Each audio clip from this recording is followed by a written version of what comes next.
ladies and gentlemen of all ages, boys and girls. Thank you for tuning in to yet another episode of Angry Meat Production. We appreciate you coming in and letting us be a part of your lives week in and week out. We hope to do our best to present you with something that your eardrums delight in. Whether you're looking at us on YouTube or Rumble, or listening to us on Spotify, Google, or Anchor, or any of the other podcast services that we are currently on or trying to get on. We thank you. And if you don't mind, at the end of every episode, stop by, leave us a comment, leave us a like. If it asks for 5 stars, we'll take 5 stars, even if you don't like us. 5 stars are what it's all about.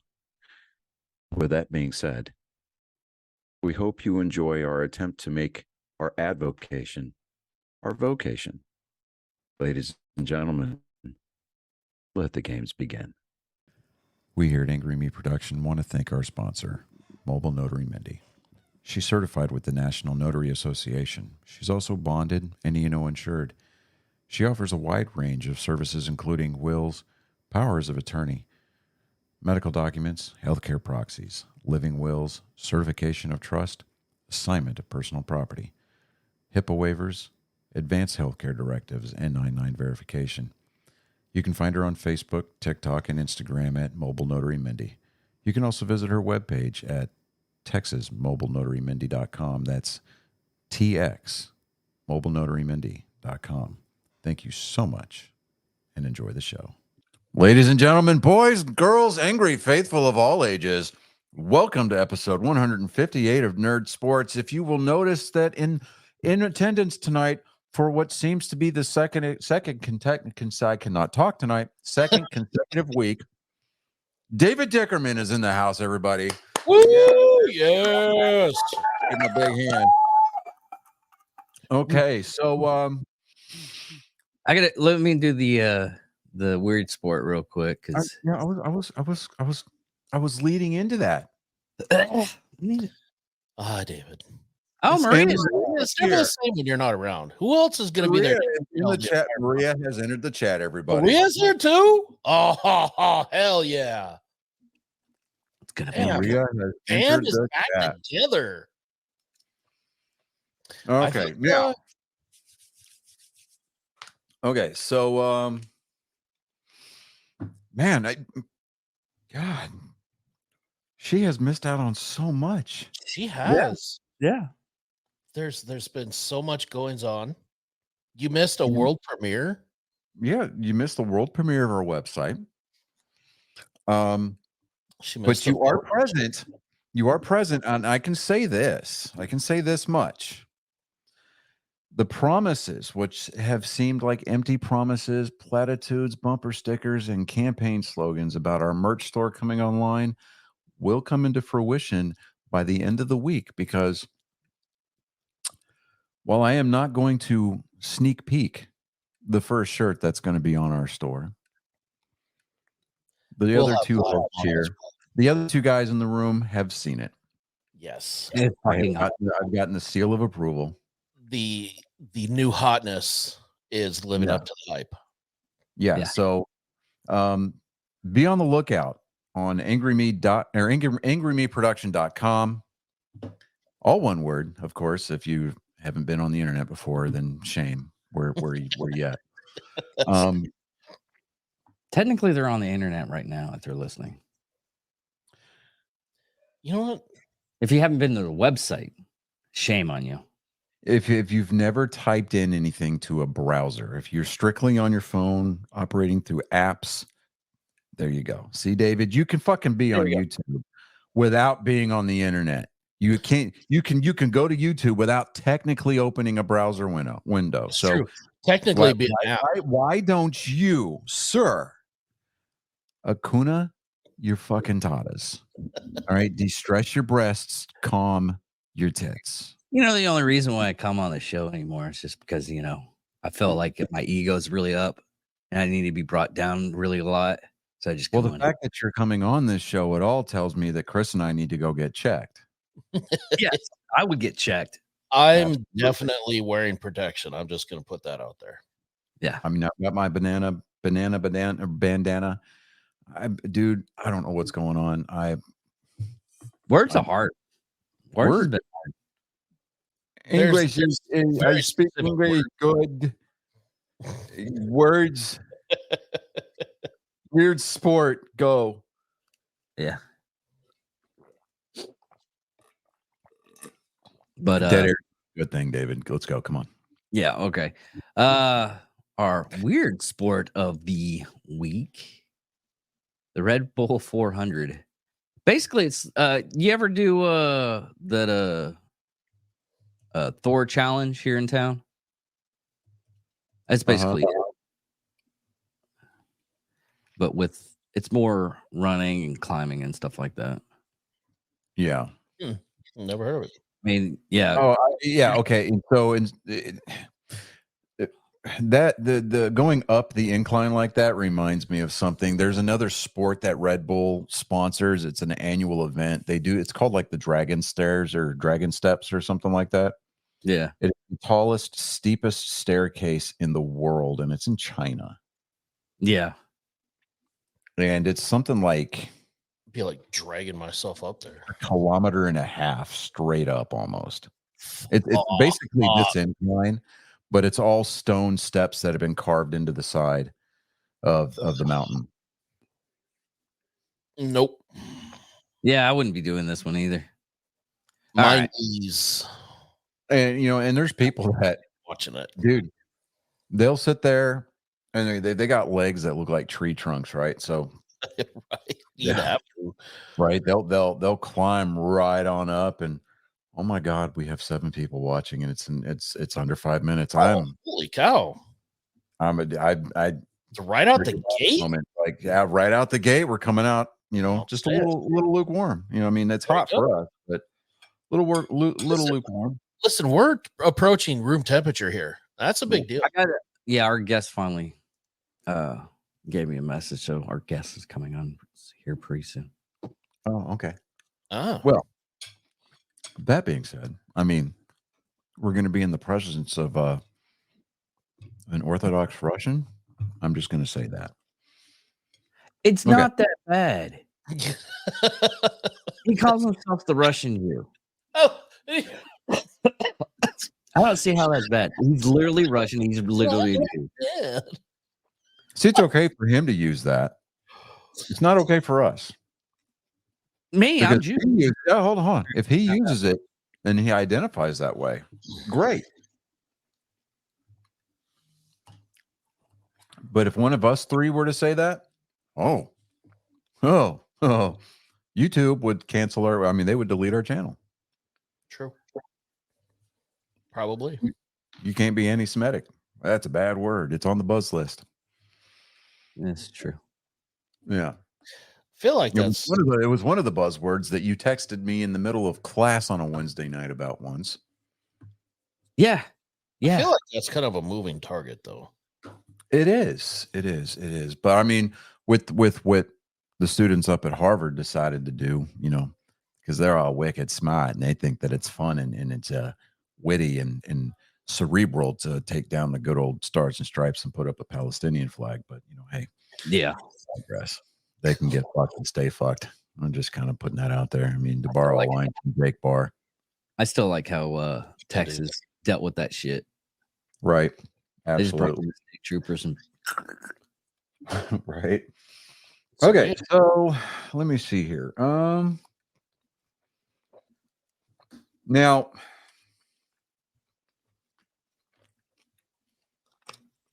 I'm still eating dinner. It's fine. 16 ounces of sirloin, bro. I'm telling you, I love this diet. Eat like a king every day. It's freaking great. I wake up in the morning, either have bacon and eggs or I have steak and eggs, and I don't serve myself anything under 5 eggs in the morning. I don't know if that's even worse. What? My cholesterol is fine, dude. It's actually picture perfect. Hello. Oh, there we go. Hello. You guys hear me okay? Yeah. Oh, yeah. Yeah, we can hear you just fine there, bud. I can hear you just fine too, sir. Let's see if you can see me. Come on, camera lens. There you go. There he Hey, is. look at him all snazzy with the blue screen or green screen. What? Look at you, dude. David, you didn't tell me. Gosh that- darn that- professional. that- exactly. I mean, holy shit. Welcome to the show, Patches. That's going to be your nickname, Patches. Patches Patterson. I love it. Fucking, if you can dodge a wrench, you can dodge a ball, and you're going to go through life smelling That's like whiskey and Flanagan. piss. That's fucking gold right there, baby. Absolutely. All right, so we're going to start off the show with baseball as we usually do. Right now, Luis Severino, he hasn't allowed a hit through 7 innings against the Cubs up there in New York at Citi Field. We aren't going to talk about it. We're not going to mention it because Sure. there's a certain word that's been associated with it. I don't know if that's been broken up yet, but the latest update is that he is still through 7. As a matter of fact, it is not a perfect game. It Okay. is not a game. So he carries the no into the 8th.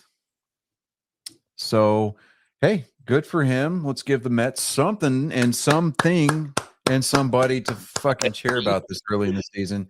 I mean,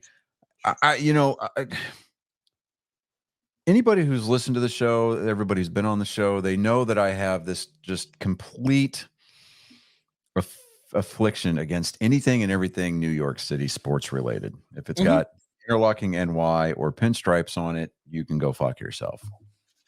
So you're a big Knicks fan then? The New York Bricks. You Get it have right. no idea. He literally will not shut up about the Knicks. I'm just, that and the Nets. Oh my God. I was surprised that New York still had a fucking hockey team until I realized, oh shit, both of them are in the playoffs. New York Rangers. He's big on the Rangers too. Rangers and Islanders both in there. Yeah, I couldn't believe it either. Okay, no, because you're new here. I'm basically kind of all in on Boston stuff, like Celtics, Red Sox, the Bruins. I'm not so much of a Patriots guy. I was when Tom Brady was there. But not the same.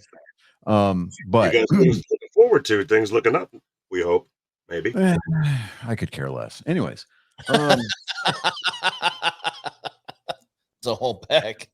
Now, I will say this about the Mets City Connect uniforms that were put out by Nike/Fanatics. Those are kind of fire. If you haven't seen them, take a look at them. They're very classically done. It looks almost like it almost looks like a throwback to the Negro League type uniforms, like the Kansas City Monarchs. They're very tasteful, and I dig them. I'm looking at a picture of them right now, and they actually look really clean. Trying to get a decent. I mean, I would never buy one. There we go.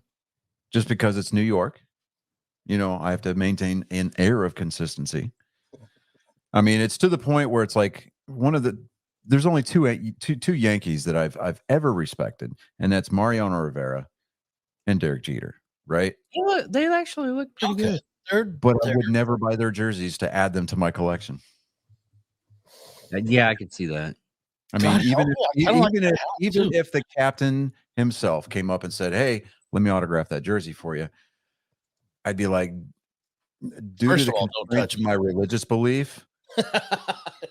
So you think that if Jeter came up to you with the jersey and like, "Hey, let me go ahead and give you this jersey. Let me autograph that for you, Johnny." My wife and I are planning at some point in the future a trip to New York City just to catch the sights, see all the historical places like that, right? I mean, you would think that going to Ground Zero would be on like the top of the bucket list, right? Go to Ellis Island, climb Lady Liberty and that kind of deal. No. My number one goal when I go to New York City is to travel to the Bronx and take a piss on the side of Yankee Stadium. Hey, if you're gonna dream big. So if you get a mysterious text message from my wife at any point in the future and saying that we're in New York, understand that the words "he needs bail money" is going to follow shortly after. Not really though, because like Let me save up you're gonna that fit right for in with that. all the homeless people and everything there. They're gonna be pissing all over it anyways. Right, You'll because if the fit right cops in. are looking, I can just say "no habla español." or Right, "No there habla you inglés." Yes, or look homeless. Right, which you kind of, Yeah, you're halfway there anyways, I just, yeah, wrap up your halfway hair there. a little. That's about it. right? Yeah, I mean, It's just like kind the of homeless sticking up starter there. kit. Yeah. Yeah, there you go. Yeah. Exactly. I start talking about garbage pail kid stickers, and then they're going to think that, oh my god. Well, We will have and coffee. bail fund ready. Exactly. Hell yeah! Look at you. All right, We need to so put, no, we need to the put that. We need to put Astros- that on the website. We need to put that on the website. Fun for Johnny's trip future bail money. Yeah, yeah. before you go to New York, so we can collect bail money and props. And if you don't need the bail money, we give it to a charity organization after that. See, here's my thing. And this is something that we would have to have the governor, of Texas, come up on the show for. Because you know how if you come up on any criminal charges, you have to surrender your LTC for a period of 5 years, right? Yeah. I wonder if because it's Yankee Stadium and it occurred in the city of New York, if Greg Abbott would give me an exception. It's a ticket. We'll You would just be getting a ticket. That's really all. We'll make Texas a just a ticket? non-extradition. Okay. Yeah. All right. There's no extradition treaty with New York. We'll just All right. we'll So make that happen. the Astros finally have something to celebrate. They went down to Mexico City for their Mexico City series. It's part of the whole international initiative that Robert Manclown, the commissioner of baseball, is kind of throwing out there. It started off with going to play in London, and then we did a Japan series. The Dodgers and Padres started in Seoul, Korea this season. But I'm really glad they're doing that instead of, I don't know, taking care of the umpire problem. right, Oh, yeah. exactly. Fuck yeah. Priority. Priority. Exactly. or They're getting the actually- stuff. Actually doing the due process of investigating Shohei Ohtani. Right. Yeah. That too. Yeah, like, Golden Child? Never. his jerseys are selling out, so he gets a pass. I go through my TikTok pages and everything, or my Twitter feed and everything, and all of it is just about the umpire. Not about the games most of the time. It's mostly about the umpires. Mm-hmm. That's how bad it is. Talk about it anymore. Yeah. You can't even talk. It was like, oh, so and so had a good game this weekend. He basically did like 4 home runs. It was freaking awesome. But no. What do we got? Umpires it makes the move. It makes the news if they're in it above an 80% accuracy rate for their calls. They're like, wow, they really called a good game. It's like, really?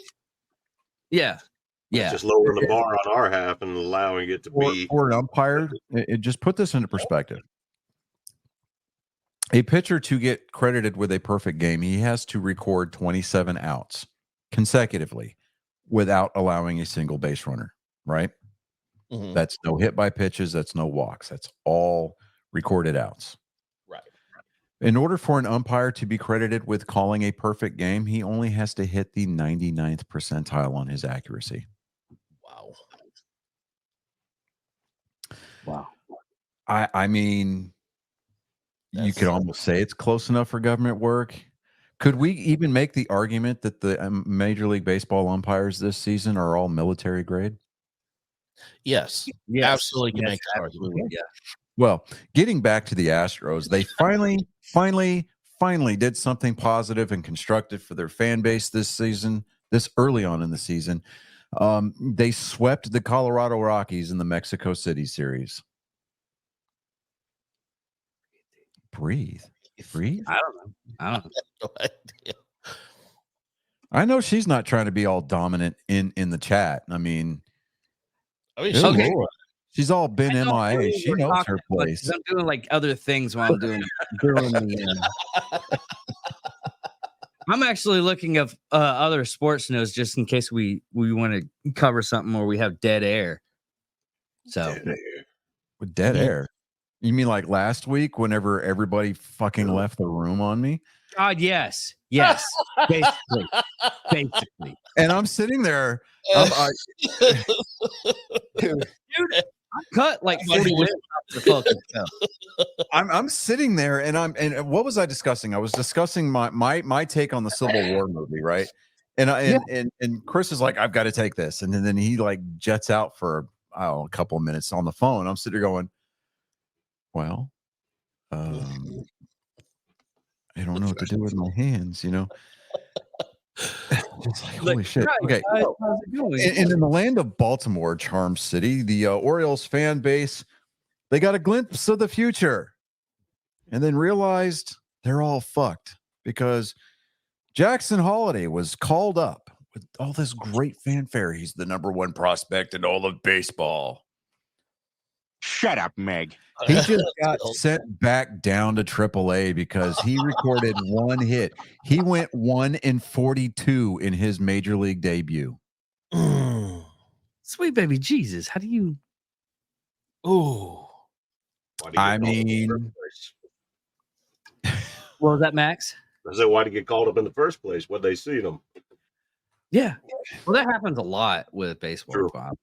well, you know, it's kind of like the Democrats whenever they, they elected Barack Obama. He was the great white hope. I'm just kind of, I don't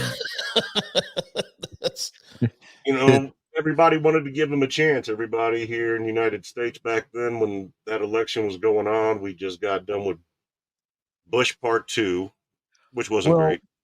Much like anything else in today's society, you can't talk bad about a certain person, otherwise you're going to be racist. Mm-hmm.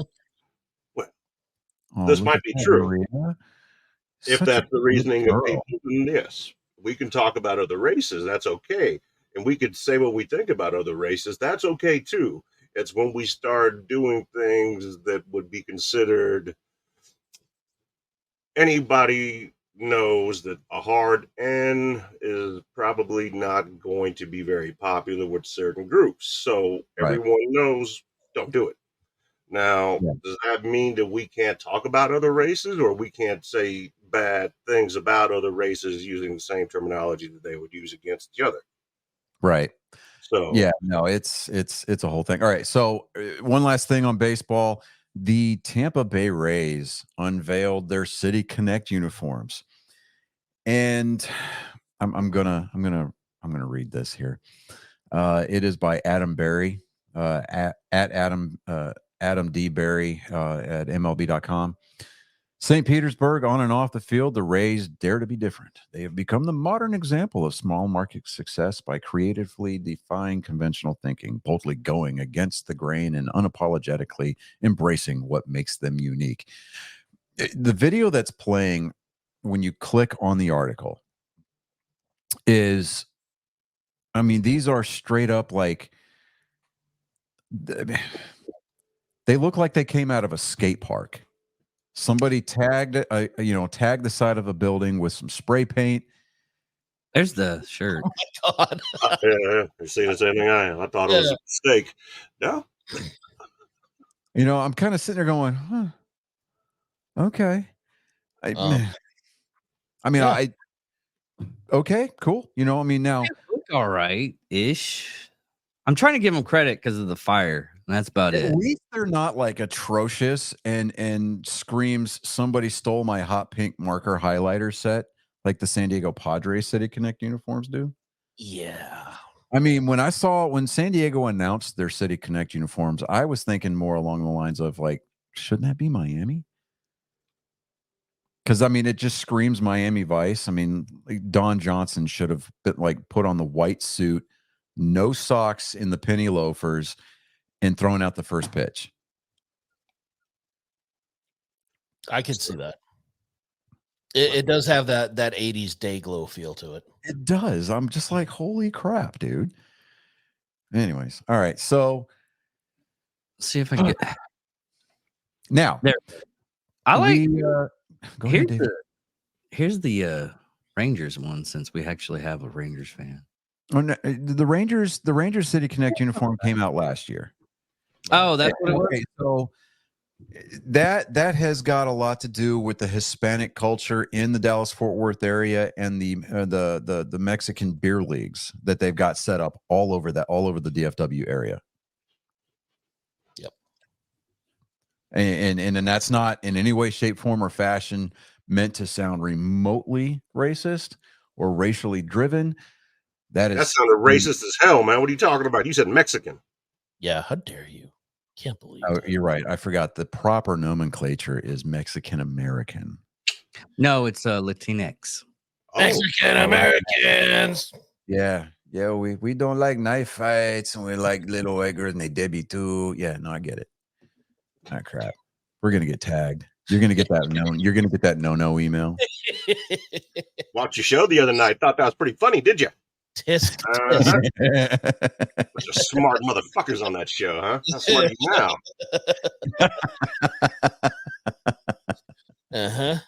We got a little something for you. Okay, so David, that comment popped up on the screen 4 minutes ago. 4 minutes ago, and you're just now highlighting it. Fucking the sparest of parts. I was looking at the city freaking Connect shirt. I was trying to do my job. Fucking there's okay. There's two people that can do both. Mm-hmm. You can do like the messages and everything while I look up stuff on the internet and actually put. All right, fine. All right, bet. All right, I got you. No, hey, Roger that. Go on with your bad self. Done together? Hey, move on with a heart on. Carry on with your aerosol mission, son. Including nerd sports, is including all the stuff that we've done. Draw fire, high crawl, low crawl, 3 to 5 second rush. I'm up. He sees me. I'm down. Jesus. Drink water, you. Sweet baby Jesus. I love it when mom and dad fight. 9 pounds, 7 Shut up, Chris.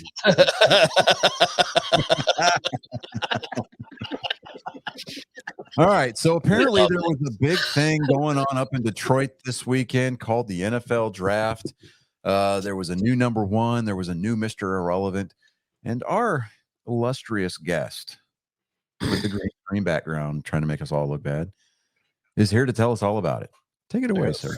I hear the Falcons had a great day. Okay. Before we go in, the Falcons did. I was drinking. Fuck you. The Falcons did make better choice. I had to go through deep into the interwebs for this to find it, and it's. I'm sorry, Dave. Good choice. I have to dispel this rumor that you 150th pick, the Atlanta Falcons select Georgia Trooper. Well, the Falcons go off the board. Oh, hell yes. okay. I was going to say that Let's listen in as the chairman just carry him off the field.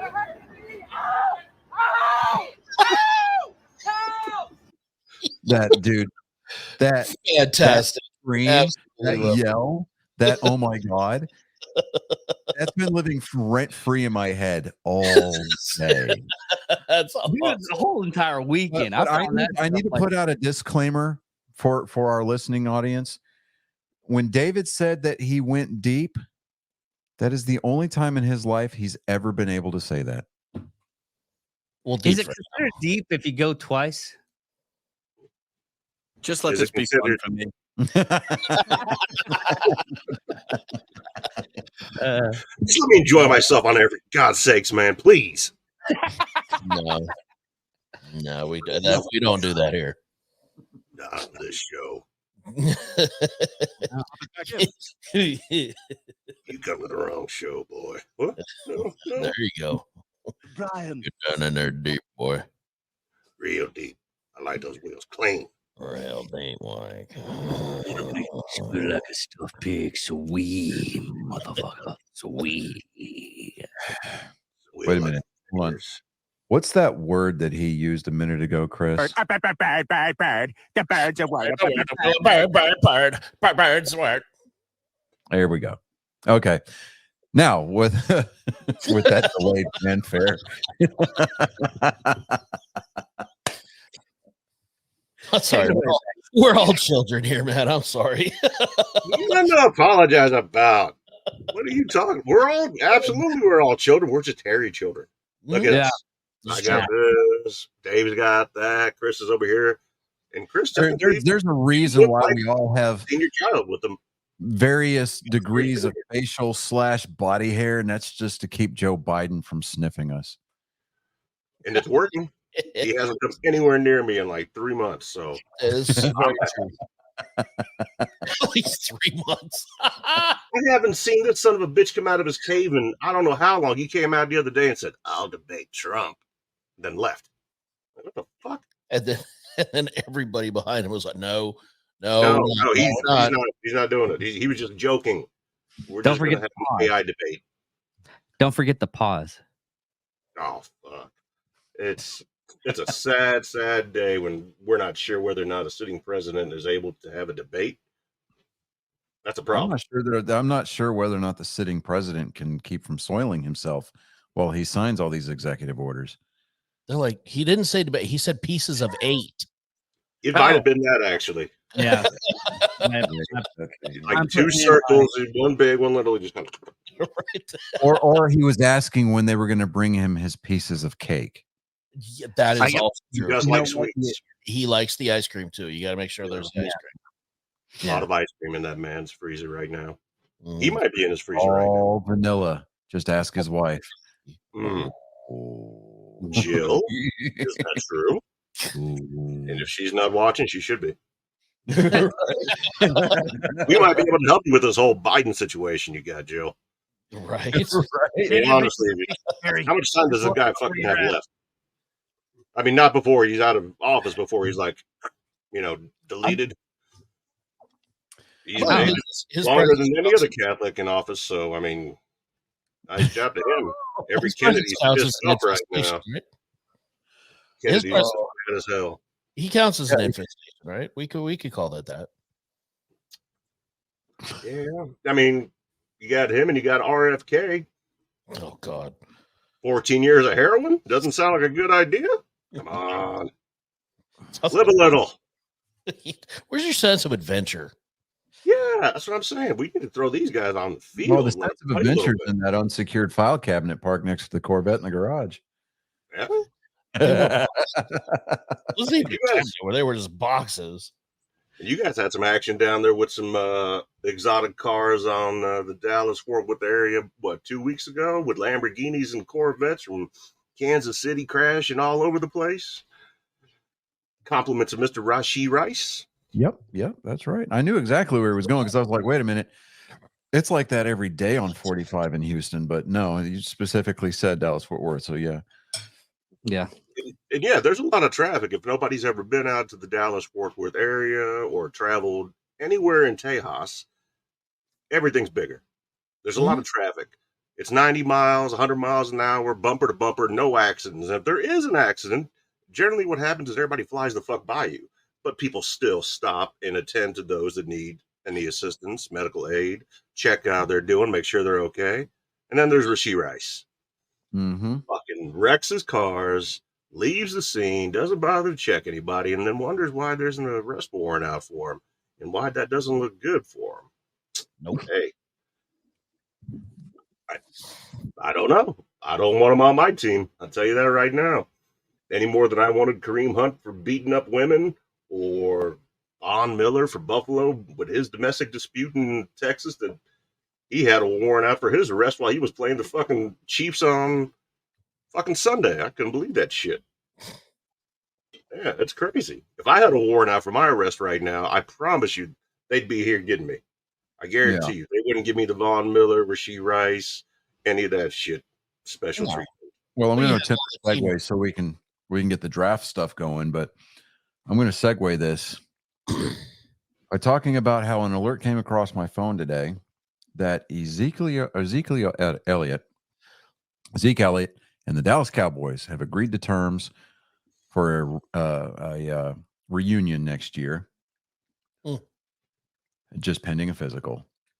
I don't know. What's your take on that? How much? They didn't discuss any numbers yet.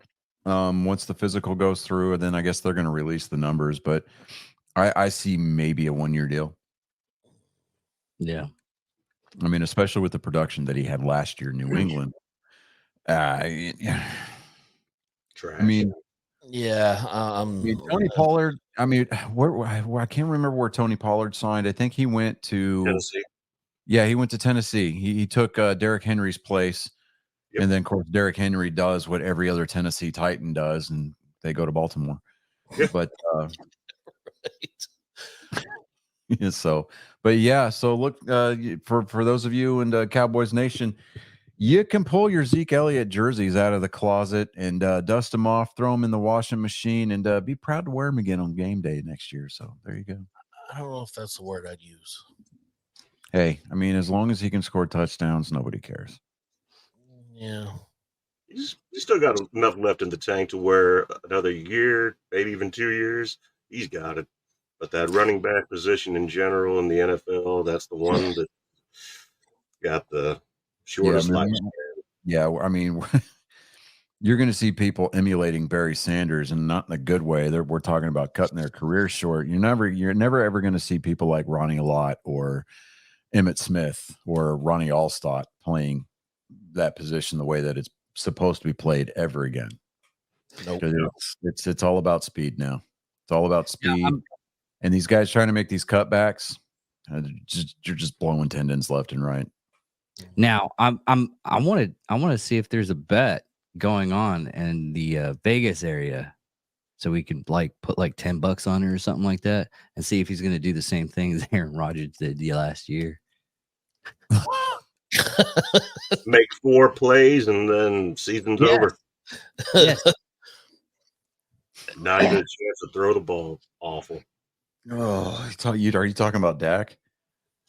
No, I'm talking about Elliott. Are you just No. Oh, Elliott? Okay. All right. I was gonna say, I'm like, I could see that happening, right? You could see it in slow motion, but he's gonna do like Aaron Rodgers 2.0.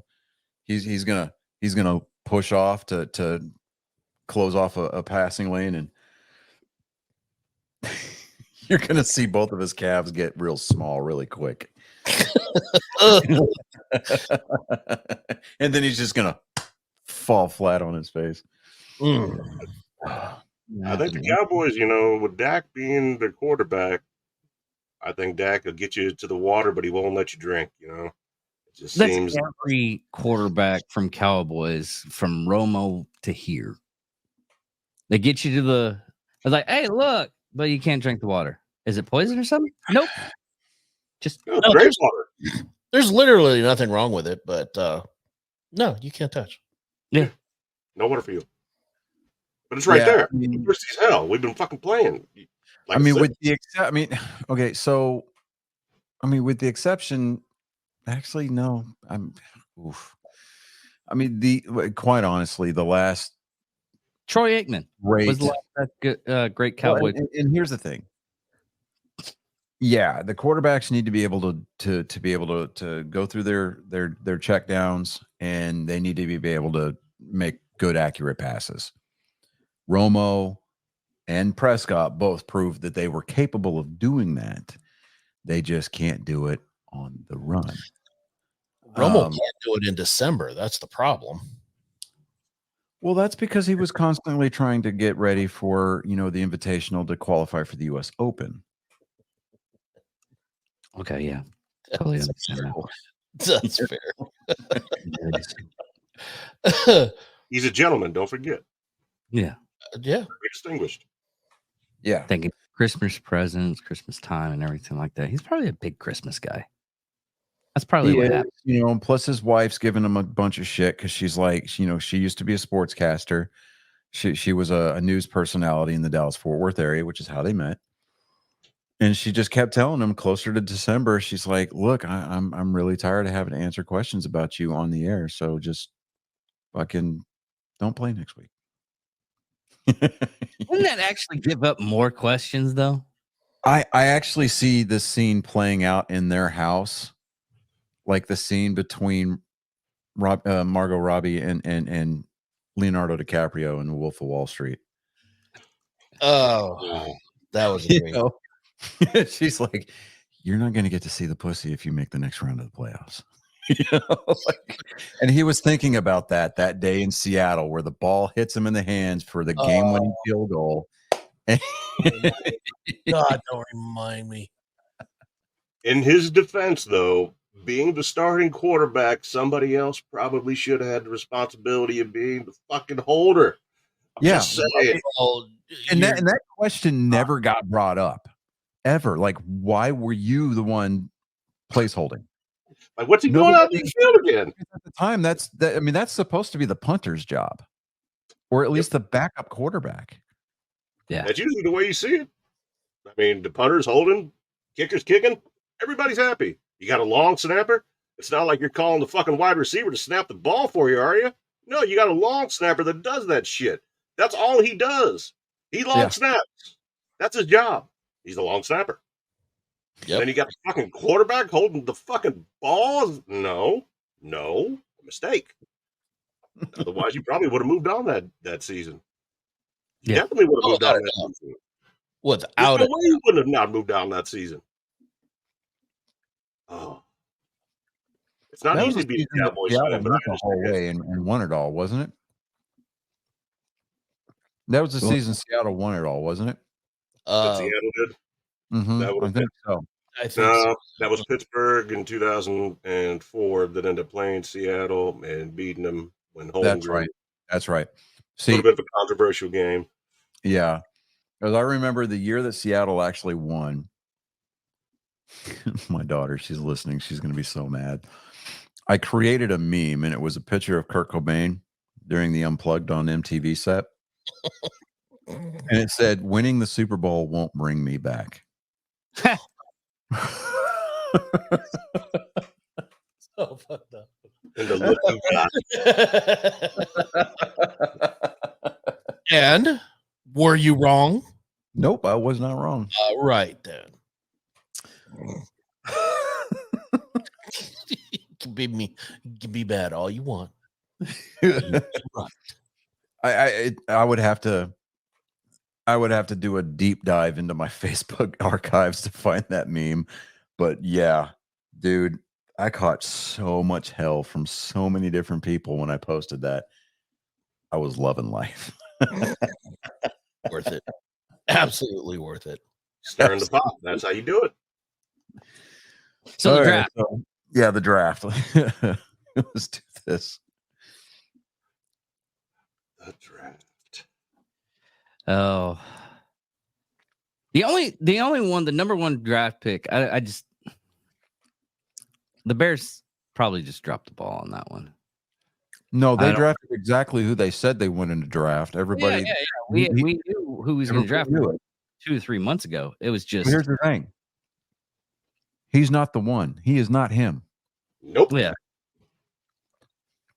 Nope. Not even close. And what gets me is they kept hyping this guy up all season long, which is fine. They did it when he was in Oklahoma before he transferred to USC. But what nobody seems to want to look at and acknowledge is the fact that when he plays, there is no glimmer of any kind of greatness that has been seen by at least me. I watch football, college, I watch high school, pro, whatever. But when everybody's trying to tell me that this guy is the next Patrick Mahomes and he's going to be off the charts, unhinged with his talent, nobody's ever seen anything like this before. I'm looking at him. I have yet to see anything like that whatsoever. I've seen him cry to his mama. I've seen him paint his nails. I've even seen him wear a fucking dress like a woman. Yeah. All things The that I only don't want in thing- a quarterback or anybody on my football team. Right. The only thing that Caleb Williams has in common with Patrick Mahomes is that they both came from a system quarterback school. True. The only other thing that Caleb's got going against him coming out of USC is that no USC quarterback has ever won a Super Bowl. It's We're looking never. at you, Matt Leinart. We can Yeah. go to. We can shit Sanchez, the best quarterback USC had in recent years. I'm going to say probably Carson Palmer, and even then, he wasn't able to do anything. So I don't know what this fascination with USC quarterbacks and Caleb Williams is, but they're going to be in for a rude awakening in Chicago when that season starts, and he's not able to do a fucking thing other than look like shit and paint his nails.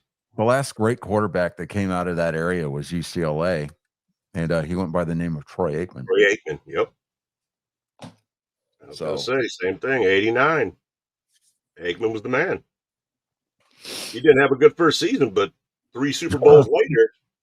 Yeah. And he's just relevant today as he is. A gold jacket later, yeah. Yeah. And he's still out there, relevant, very knowledgeable about the game, about the sport, knows what he's talking about. And he can, certain things he can and can't say or won't say, whatever. But I guarantee you that if you ask him his opinion on Caleb Williams, it's not going to be he's the one. He's the guy they should have got.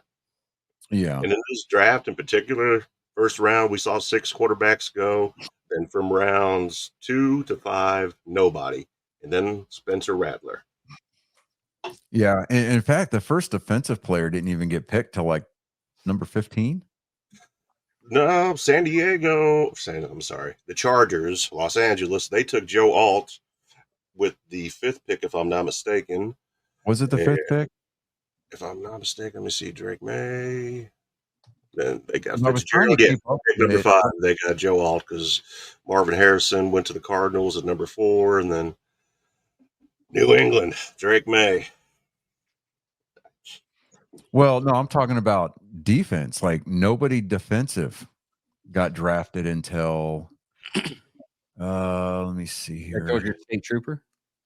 Yeah, pick number 15. Leto, edge rusher from UCLA, went to Indianapolis. Yeah. So I mean, everybody's all trying to stack up on offense for next season, and I'm just kind of sitting there going, where are these dudes going to play? Because the teams that are drafting them, they're all making these big offseason moves, trying to sign all these free agents that are just leaving teams left and right. And I'm just kind of going, Bo Nix, his career is fucked because I think that Denver is going to become the next Cleveland. It's dysfunctional. It's just dysfunctional as hell. I don't know how else to say it. They got a good coach. They've got a good coach. Coach is good. Solid coach. Ownership group, general manager, and everybody else other than the coach and his staff, shit. It's kind of like what Sean Payton said in one of his press conferences. What do you mean do? Get a whole new offensive line and build around that? I can't work with this shit. So yeah, I don't know. But I was reading today that let me see here. Like on day 1, Chad Reuter from NFL.com, he gave the Arizona Cardinals an A- on their first round, or on their day 1 picks. Because I mean, obviously they picked Marvin Harrison Jr. going, number 4 overall. Darius Robinson going number 27, defensive tackle from Missouri. Mm-hmm. I mean, these are solid picks, and then they picked up Christian Jones, the offensive tackle from Texas, at pick 162. I'm just like, dude, that far down, I'm just kind of sitting there going, wow, that's pretty damn good, So it's one of those. I don't really care so much about the first couple of rounds. It's the last day, the closer we get to the Mr. Irrelevant pick, where you just kind of look like who's going to be the next Tom Brady kind of a thing, and who's going to be, because if I remember right, like Emmitt Smith didn't get drafted real high either. No, he was, let's say it was 4th, but don't hold me to that. But I'll see. I said if I remember correctly, which 9 times out of 10 I don't. Most of the top draftees don't matter for anything. I was like, everybody's like going off and was like, oh, the number 1 draft pick is going to be this. The only reason why you are really happy about the number 1 draft pick because you're wondering how much of that bonus they're going to get. That's it for all newscasters and everything. Well, that's all. Here's the thing, David. The first round picks are guaranteed a spot on the team. Yeah. Okay. Rounds 2, 3, all the other ensuing rounds, they still have to make cuts. they gotta work their way through the preseason through OTAs. They have to try to get through the entire preseason to make that opening, that opening weekend roster. And there's a lot of them that don't. They either leave football and try to go back to school to finish up their degrees, or they sign to practice squads, or now they try to get a job with the UFL, or what is it, the XFL. CFL too. Well, XFL, not CFL. yeah. Well, the XFL and the USFL, they combined. It's the UFL now. So UFL, right. yeah. So, but okay, look at Tom Brady. We're gonna beat this to the death because he's like Michael Jordan. He's a GOAT. Before we get to Tom Brady, though, can I touch on one quick thing for Johnny? Yeah. 17th overall on Emmitt Smith. okay.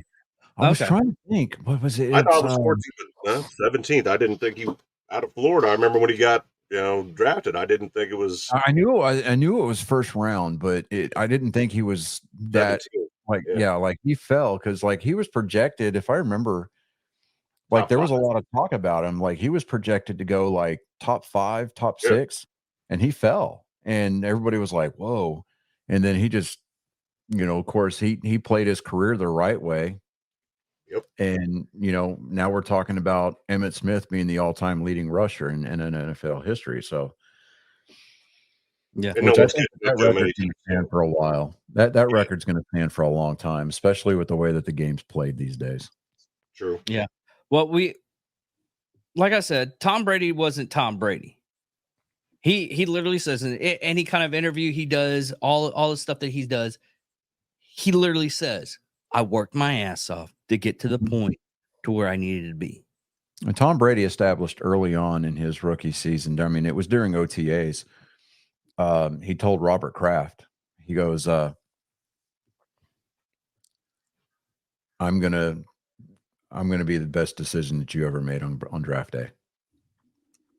Facts. And he played with the same set of shoulder pads. I mean, obviously padding got changed out or whatever, but it was the same set of shoulder pads that he played with all the way through all through Michigan, all the way through till the day he retired from the NFL the second time. Same set of shoulder pads. So it's like, damn, son. Crazy. I mean, you get a high caliber athlete like that, they get stuck in their ways, and they find something that works for them. Nope, you're not taking my damn pad. I'm sorry. Yeah. I don't care what the commissioner says. So, what's your take on the Guardian helmets being approved for regular season games? Other than the fact that it looks silly, I don't think it's a product that should be put on the field come Sunday. Practice time, practice days, great. I don't think it's going to help either or. I don't see what the benefit of it is. If you're going to get hurt, you're going to get hurt. Yeah, Well, no. I mean, because it doesn't matter the amount of padding that you put around the skull. I mean, it's what's inside the skull that shifts around. So, I mean, you could that's prior military that had to handle explosives. They can tell you the same thing. You could be behind a brick wall, and you still get a concussion only because of the force, The overpressure. Yeah, the overpressure. So it's. I think that you're going to see very few of them, because I think that there's going to be a culture across the league and amongst every club's locker rooms where the guys that opt to wear those are going to be kind of shamed, like, hey, turn in your man card, kind of a deal. Mm-hmm. You get a lot of these players that bitch and moan whenever they change a rule about the way you can tackle. Yeah. And then all of a sudden now you're giving everybody like my pillows to wrap around their helmets. Come on. Listen, there's gonna be a meme. I guarantee My pillow guy is going to be like, it's just gonna be. We need to make this before it goes out, because all it's gonna be is like anytime that someone tackles with those little extra helmets, the little squeaky toy. Oh, they make like a noise, like, oh shit. Yeah. Ah, I get it. Or like when you watch midget slap fighting. Yeah. Yeah. Oh, yeah. Chew toy. Talk about serious sports. Now we're talking. Fuck this Yeah. NFL, NBA shit. No, you know what it is? I think that if they didn't change the rules when it comes to the kickoff, where the majority of injuries come because you've got two forces colliding at full speed coming at each other, I think if they didn't implement the new rules and how the kickoff is done, that would have been a good opportunity, since we know the majority of injuries are going to happen during that portion of the game in that kickoff. Yeah, put some fucking silly fucking piece of cotton on your head all day long. But otherwise, you're going to look like you're just wearing a big ass hat. Yeah, don't- that's basically it. It's just not right. But I see where the NFL is coming from. I think that at this point in time, everybody realizes it. It's a full contact sport. It's dangerous. You can get hurt. You can get killed. Hell, you could die in the field and get resurrected, come back, and not be playoff or the comeback player of the year. Yeah, that's not wrong. Yeah, no, they reserve that for the guys that get pulled out of the old folks' homes. But When honestly, Joe if you- Flacco. I mean, Joe Flacco, I mean, good Lord. He gets pulled off of his rocking chair or his power recliner in front of his big screen TV to go play football for the Browns. And he's like, I'm just here to help, right? I just want to play. He does what he does in Cleveland. And then where did he sign? He signed somewhere else. He was with the Jets, and then the Jets ended up cutting him. Before that, he was with the Broncos for a short stint. Right. No, but during this offseason, he signed a new contract to play somewhere else. Oh, Flacco did? Yeah. Because I was like, this dude he's getting some mileage out of those cleats. I'm just kind of putting that out there. I'm like, good dude, he's one bad snap away from looking like Joe Theismann getting carted off the field with a bad leg, you know. I mean, you're or split in half like in basketball. You're one snap away from doing like, are you diversifying your folder by buying silver commercials? Yeah. You know, I give him credit for this. He did make a signing in the offseason, which I'd forgotten about completely, and he's going to be backing up Anthony Richardson in Indianapolis. Okay. With Gardner Minshew getting sent over to Las Vegas with the Raiders, Flacco, you know, I think he's got enough left in the tank, or at least up top, to where he'd be able to mentor and help develop young Anthony Richardson to where he could be definitely beneficial in his, you know, tutelage, if you want to call it that. But Carolina, they managed to Carolina had a decent draft this year. I think Tepper stayed out of it to a point, which is why they might have had a better draft. Yeah. Let me see here. Of course, they're giving Chicago an A for their draft, but I'm like, nobody. I'm taking Caleb Williams out of the equation there. It's just because I don't think that people understand that he's going to fall flat on his face, because it doesn't matter what your pro day stats look like. If you don't have an offensive line that can block for you, you're going to spend a lot of time on your ass. Yep. I mean, just I mean, going from college and the speed of play in college, you've got 5 seconds. NFL, you don't even have 3 seconds. no, You've got to be able to read that defense, find out where your Mike, Sam, and Will are, read that secondary, and be able to put all this together in a split second, and then get that ball and get it the fuck out of your hands before you get killed. I don't see him doing it. I just don't see him having that. That intangible does not exist in his resume. And honestly, every quarterback in this draft, I think, is so overrated that you've either got quarterbacks that are like, 6-year seniors coming out of the draft. Holy So crap. overrated. You got guys with injuries that have lingered throughout their career, even in college. Folks, Willie King here, and welcome to a Holy Fallout crap, 4 hold on a Pro second. tip video. Just God, my freaking computer's wigging out on me. Sorry, guys. I was like thinking that was me. I was hearing it in the background. I was like, I mean, I thought I was having a stroke again, so no, it's all good. It's all good. I I'm just guess sitting there. I'm like, I hit refresh on it, and then all of a sudden, I'm like, why is my YouTube coming up? And then I'm like trying to pause the video, and it keeps skipping to the next one. I'm like, shut up! Oh my god! What the hell, Hank? Damn it, Bobby! we're not there yet. You really are your father's children. Mhm. yeah. All right, yeah. So, but it's I don't know. I mean, you want to ask somebody about the the difference between college speed and NFL speed. Go ask Johnny Manziel. Yeah. You know, it's Lord. Did you see where he came out? He was talking to Shannon Sharp about how his dad went to the boosters his sophomore year and was like, we need 3 million to stay. What? Yeah, Wow. that's what This was before the NIL. This was before the NIL rules where college players were getting compensation, right? Yeah. because NIL took over or started in 2021. Yeah. Yeah.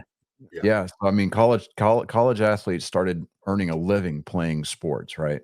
Mhm. For their respective schools. That rule wasn't around when Johnny Manziel was deciding whether or not to declare eligible for the draft. Mhm. But I mean, because everybody in the world knows that the A&M Booster Club, they got money for days, right? I mean, Oh, they got money for days. Hey guys, look at the viewer count. That's a first. Yay, we went to double digits. We went to the double digits. Yeah. I don't know what you're seeing. Where are you seeing this? Tell me where you're seeing this. It's How many right viewers where you it says live. There's a eyeball. No eyeball here. on that screen. Oh, You got an eyeball, Chris? Mm-mm. oh Me, no, me and Chris don't have eyeballs. David and I are on the You guys got to admin. tell us if we're in double digits Yeah. and how many digits we're at. yeah, we're on the ad. logged in as admin. Yeah, we're admins. Yeah. So I'm not professional. Fancy guys. I like it. yeah. Well, you know, when David's not here, I have to run the ship, and you know, it usually You're not doesn't. all right. So you guys, so this is my first time here, and I didn't say this in the beginning. Thank you very much for having me here. By the way, I really appreciate it. I'm very grateful. I had a great time with Dave the first time we had a show together, and then we kind of got to talk. And the first time that he also does sports and nerd sports, and then a few weeks later, Dave reached back out to me. I'm like, sweet, this is awesome. I love it. Let's That's do it. almost I- word for word how I got started here. Yeah, Really? pretty much. I mean, we knew each other beforehand, also, but then we did. I think we did a what the hell, and from there, Yeah, that's how I started. It was a what the hell. And it was Yeah. like it was 2 episodes that he had to break up into 2-hour episodes because we sat there and talked for like 4 hours. Yeah. And then Yep. I was like, that was fun. I want to do that again. He goes, okay. And then we just started doing them. And I was like, hey, I want to do a sports show. He goes, yeah, let's do that. It's like, okay. You know, you look at the And here we YouTube are, that 100. people search for. People look and love to look at sports. YouTube is the way of the future. You look at all these guys like Stephen A., Will Bond, any of these guys that are on the mainstream media, ESPN, they're all transitioning over here to this platform, trying to make their presence felt. And at the same time, these were the same guys that were over here making fun of guys like us for being on this platform because we're not qualified to speak on certain topics. Well, now you're in our lane. Yeah, So because we don't have the proper late opinion. great Stuart Scott. You guys just sit back, relax, and watch how we're just as cool as the other side of the pillow. right? What were you saying, Chris? No, I was saying because we don't have the proper opinions. Yeah, that is true. We didn't go to journalism school. That's what it is. Yeah, And that's why we're not in debt either. I went to journalism school Did you? for a little bit. Yeah, We steal small potatoes. Yeah. Right? Okay. Everybody, okay, you know how they call everything new and everything? Like not hashtags, but what do they call them? Clickbait stuff. They've been doing that for years. They were called headlines. Now they're called clickbaits. They just changed the terminology because they want it to be their stuff. I was like, oh, the new clickbait is the new headline. And they tell you it's like you got to write a good headline so people would actually read the article. That's it. And everybody's like, oh, we made something new. I'm like, no, you didn't, you fucking idiots. At that point, we're just talking about semantics. Exactly. And finding the best right, way to market your product and your brand and getting it out there, and then making sure that whoever is watching does the exact same thing and reciprocates that, shares it, etc., talks about it. And then next thing you know, you've got 4 individuals in a room together speaking about sports passionately, who enjoy what they do. We're not getting paid for this. Scott, I mean, anybody, nobody's getting paid, right? We're doing this on our own time for free because we're passionate about it. I lose money. I lose a whole lot of money. Me and you both. But I love it. It doesn't bother me because we enjoy it. If we didn't enjoy it, I don't think we would do it. Yeah. Yeah. So programming note real quick, David. I just sent Colin the link because it's 8:30. So oh yeah. Oh, what about the since we went beforehand talking about the Falcons pick that was fake, what about the Falcons new pick, the actual pick in the draft? What do you think about that one? I mean, I've heard about dropping the ball, but dropping the ball, then kicking it and letting little dog like run and grab it and scoot it off with it. It's still Michael Penix Jr. is what, 32 years old? I mean, he's almost as old as Stetson Bennett the fourth was when he got drafted out of Georgia, right? Okay, so they just signed Kirk Cousins to a 4-year, $180 million deal, 100 of which is guaranteed to play now. Mm-hmm. Michael Penix Jr. at best is going to be a backup, maybe a third stringer. And they still got 4 quarterbacks on the roster. Yeah, I'm sitting there going, what? Did you see the owner's face when he did that? Did you see him afterwards when he was in his face? Yes. The GM's ass about that. Dude. It didn't make any damn sense. It's still, now that you brought it up, I'm like, fuck, that still makes no sense. It doesn't. Because Penix would have still been there. He would have been there in the 3rd round. He would have been there in the 4th round. Nobody else was going to take him. Yeah. What's really sad about it in hindsight is the basic fact that the person they picked up literally has a lot of problems. He's already had 4 or 5 surgeries. Yeah. I mean, he had one good season, and here's the thing, and I know that this has been a recurring theme in all of professional sports, and Scott Boras helped foster this and kind of institutionalized it. But the idea that you have a good off or a good postseason or a good season out of an entire career's worth of sampling does not necessarily mean that you qualify for a double or triple sized price tag. I mean, you look at people like Colin Montgomery, who had a good offseason for the Rangers last year and helped them win their first World Series title. He sat around just kicking his feet, waiting on somebody to come meet these numbers that Scott Boras said that he was worth, and he ended up having to sign a 2-year $36 million deal or $38 million deal with the Arizona Diamondbacks, the team that he beat in the World Series. And then immediately after being announced by Arizona, Colin Montgomery announced that he's firing Scott Boras as his agent. So, it's like Michael Penix Jr. had a good season. A good season. That's all. I mean, and most of it wasn't even him. A good season. If anything, he had a good playoff run with the Huskies last year. And he had a hell of a receiver to throw to. Oh, he did. He had a great receiver to throw to. But when they got to the national championship game against Michigan down here in Houston, he got exposed. Oh yeah, He got exposed big time. too slow. Couldn't make the reads. Couldn't finish. I mean, he's not the guy. you sometimes you got to question Harbaugh's logic, but the defense that he installed up there in Michigan, that was an NFL caliber defense. And I mean, they were throwing all kinds of different looks at him. I mean, there was I think I maybe counted 6 play, or no, actually it was like probably closer to 12 defensive plays that resulted in negative yards where Michigan had a spy in the form of a free safety just hanging out.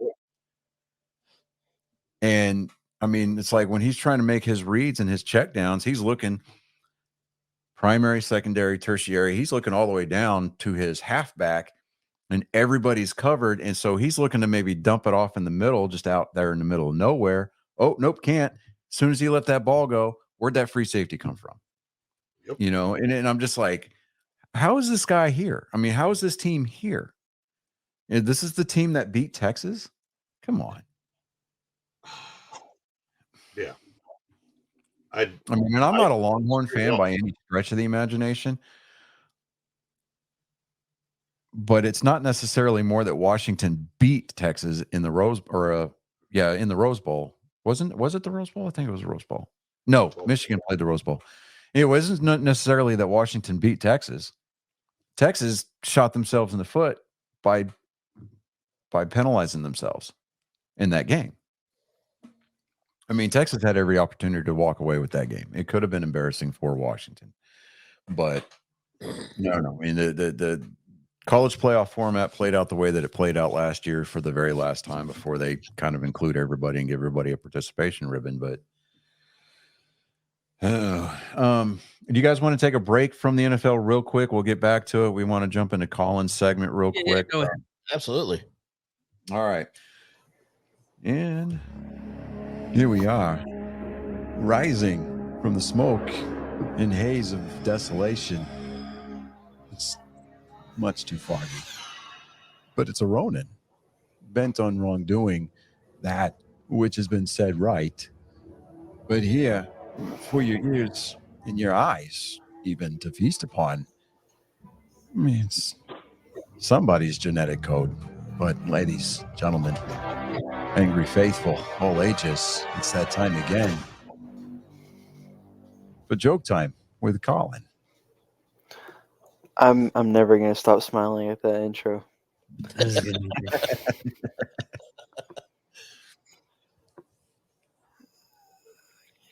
You better bring some fire this week. Yeah, I know. I see I have an audience today. Yeah, How you dude. doing, man? You How are better you not. Do not embarrass us in front of company. All right, we have company. You better not embarrass us in front of company.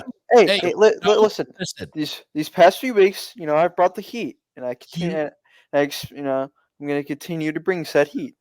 This is true. You've been on a fairly good roll lately. I will give you that. Light this motherfucker up, bro. Let's go. Why was Helen Keller's belly button red? Because her boyfriend was also blind and deaf.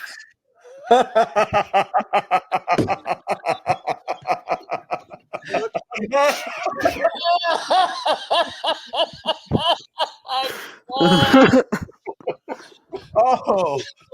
Well, you don't think FedEx is going to do good either, huh?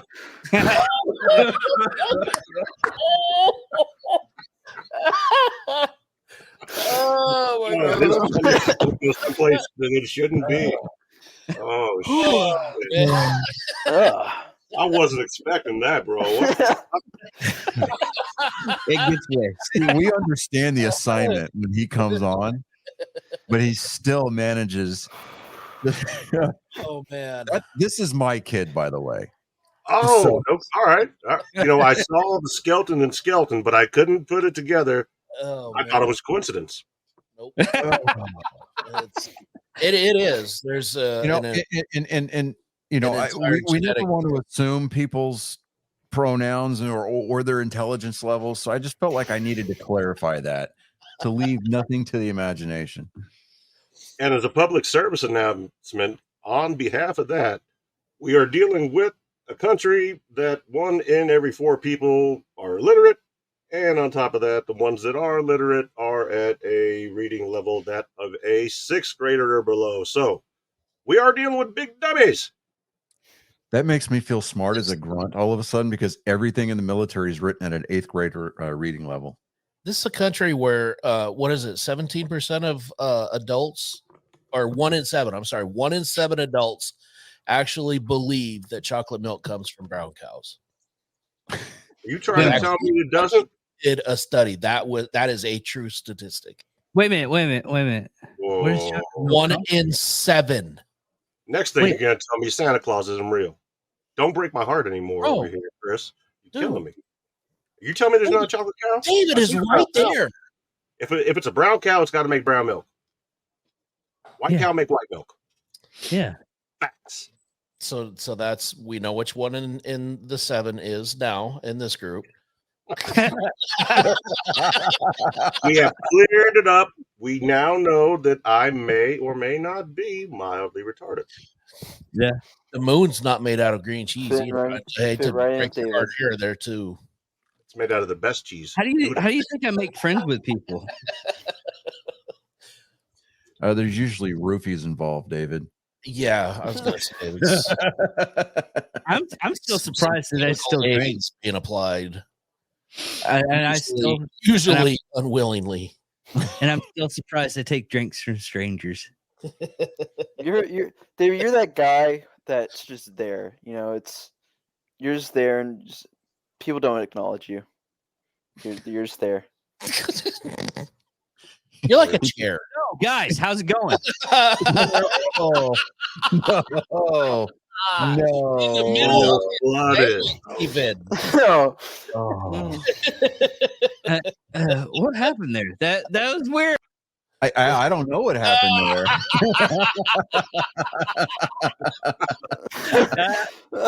Kid Wars.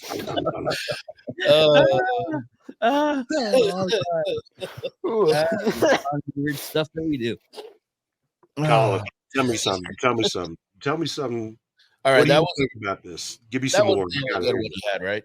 Yeah, That yeah, was in all the you middle. had. Was that Do you the have only another one of the week? No. Okay, good. Bring it on. Okay. How did Helen Keller's mother punish her? She put her in a circular room and said, "Go find the corner." I get it, but But Colin, there is no corners in the circular room. David's like, I get it, but let's explain it for people at home that don't get it. The ones we were talking about. Totally Like, get it, though. I absolutely get it, but just for the other people, No, that, David came at us with the whole, I get it, but I just want to make sure you get it. So explain it. what happened there? Chris was Damn, dude. God. Golly. pettiness. I love you guys. sometimes. Bell and Bell chiming in. There. She called you an NPC. I believe it. I have shitty loot. Oh man, yeah, but you would drop common loot. You wouldn't even drop the good stuff. No, that's what I was saying. No, he dropped like a few coins, maybe. Yeah. Not even. It'd be No, like, no. He's that monster that drops the most useless, like unvaluable stuff. You know. He's that NPC in Oblivion, right? Where he sends you on that quest to go rescue his son from the cult, and then shows up at the last minute right after you have to kill the son because he turned into a zombie. We're talking about Hunting Biden and Joe Biden. Is that what we're going on? We're going back to Biden's? David is one that gives No. out escort quests. Oh, Ooh, that's kind of Dave, dude. You need to back up. Dude. That was kind of harsh. that was me. That was really harsh. That was David's the geckos fought in Vegas. Oh, ow. oh, whoo, common loot. Oh my god. I Good I see. comment. It's like I see. I one see you was- have Maria in watching today. Yeah, She yeah. is with us. Maria has graced us with her presence this week. That's I'm actually still surprised that she hasn't brought up the vote last week. I don't think she watched last week's episode. oh no, I called her. What's sad is I called her. And I forgot to tell her about it. So do we world premiere that news right now? Yeah, we need to put it on the website too. That we're gonna have like Annual new, Superfan elections. Yeah. Okay. annual. All right, Yeah. so Maria, here's what we've decided, right? Okay, because you were MIA and none of us could seemingly get a hold of you. We opened the forum for debate as to whether or not we're going to have annual superfan contests, right? And we decided on an annual, I don't know, call it an essay contest, if you will. You have to submit in writing to the Angry Meat Production email account your best pitch as to why you deserve to be this year's super fan. And it's not that the title was taken away from you. You hit the first term limit. So we decided unanimously as a show to bestow for the next year the title of superfan to Belle. And yeah, that happened. So why do I feel like we're I feel like we're in trouble now. I'm waiting for like an essay to pop up into I'm the waiting comments. for the paragraph to pop up. Well, if Belle has been nominated as the super fan of the year, I think that this deserves some sort of celebration. well, it Celebration. how was that, David? That wasn't me. There- That was wait. It didn't even work. My God! Okay, it's happening. Everybody stay calm. What's the procedure, everyone? What's the procedure? Stay calm. Calm down. No. You like that? Yeah. 10-year-old girl with Down syndrome who was taken from her mother and put in a cage. I read about. I still can't believe Did that. you just say want to a 10-year-old?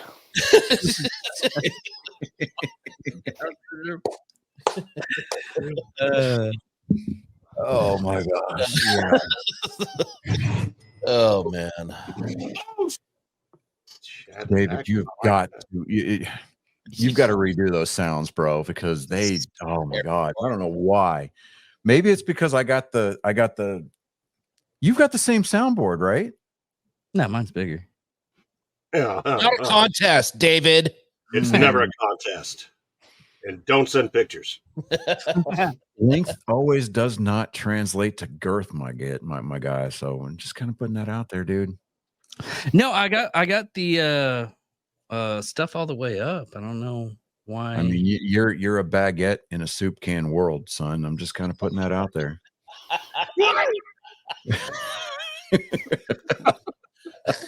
Sometimes maybe good, sometimes maybe shit. Sure, that's the one that you can hear. Wow. no, I take it. No, I think what it is we were overlapping on our stuff. Because okay, the Are you way talking about crossing soundboards? no crossing. Okay, if like Chris talks, then I talk, and we're talking at the same time. Whoever talked first is gonna have more of a volume than the other. That's the reason why I try to switch off and everything. And when I'm listening to people talk, if I hear a small thing happening that someone wanted to say, I was like, I'm always going, oh, what did you say, Max? Or what did you say, Chris? Or what do you say, Colin? Even though he's irrelevant. So, anyways, Speaking of, did you He's what? hear when you were He's watching the What? Irrelevant. What did you say? Maybe I What should did say it now. What? I'm surprised I got it the first time. You didn't. That's Did just not why even you're get asking. close to it the first time. Anyways, also, Colin, to talk about that.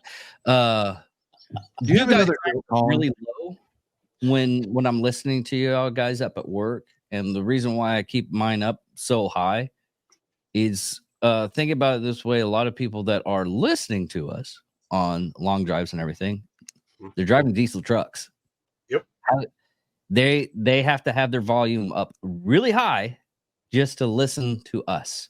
So that's the reason why I had everybody. It sounds like I'm screaming, and yes, I know I do the edits and I see how big my pitches are.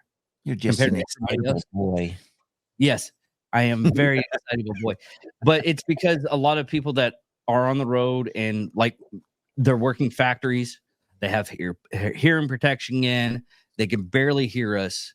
Yes, it does sound like we're screaming when you're in a regular vehicle and everything is almost soundproof and whatever vehicle that you're having, and you can turn it down a little bit lower. But Why did I that's suddenly the have reason Rodney Carrington's song "Gay Factory Worker from the South" pop up in my head? Yeah, I'll take Okay. I don't know, maybe Did that happen for you too?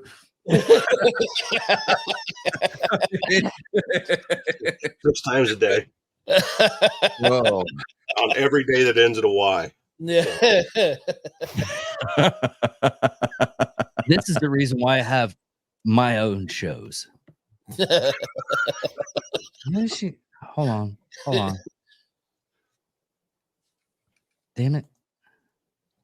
What happened? Are we haunted? No. Okay. Maria's trying Just to find me. clarify, I do have more jokes. Okay, Colin, please hell go for it. Yeah. We are still in your segment after all. Yes. So, Maria's on me, and I hold on. Go. I love it. Hold on. That's one yet. Because David muted himself. Anyways. God. Life for the dumbest crap. So a reverse exorcism is when the demon is saying to the priest, "Get out of the child." Oh no. Mm. Oh. Oh. Oh. That's spicy. Oh my God. Oh. There's a Catholic out there crying right now because of what you just said. You know, There's it's probably weird. a whole church right now just tearing up the. I can't believe he said that. You know what's funny is I was raised Catholic.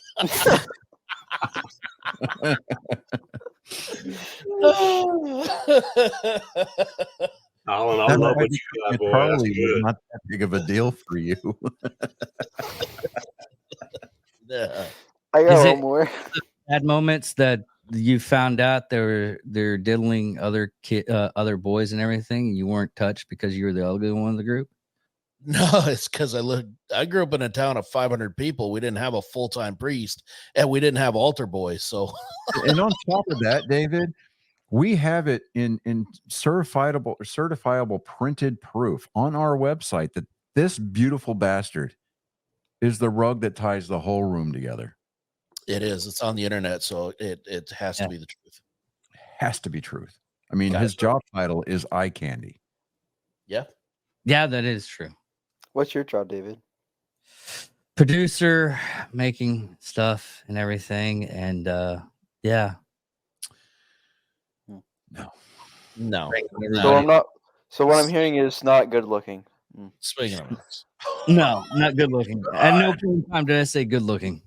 I'm just saying he doesn't have eye candy in his profile description. Absolutely. His it says this guy is an Air Force vet. He's our founder and producer. He's a little funny, and sometimes he leaves the room with everyone scratching their heads. All in all, he's good people and one that can be trusted. But that's your call, really. David Dickerman, founder and producer. very vanilla. A lot like his sex life.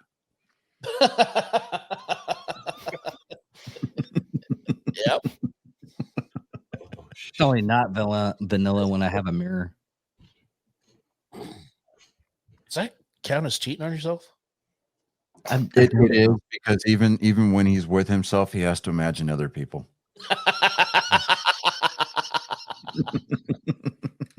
And just a quick sports update for anybody watching NBA out there. The Boston Celtics have now beaten the shit out of the Miami Heat again with one more game to go. Yep. Okay. Yeah, and Bell brings up a really valid question. David, why is your picture that you submitted for the website the only one that's blurry? It is. It is. He's kind of I had blurry in two real life. more jokes. Oh, I don't So take I'm pictures. going to need you to redo your picture and send me one that's in focus.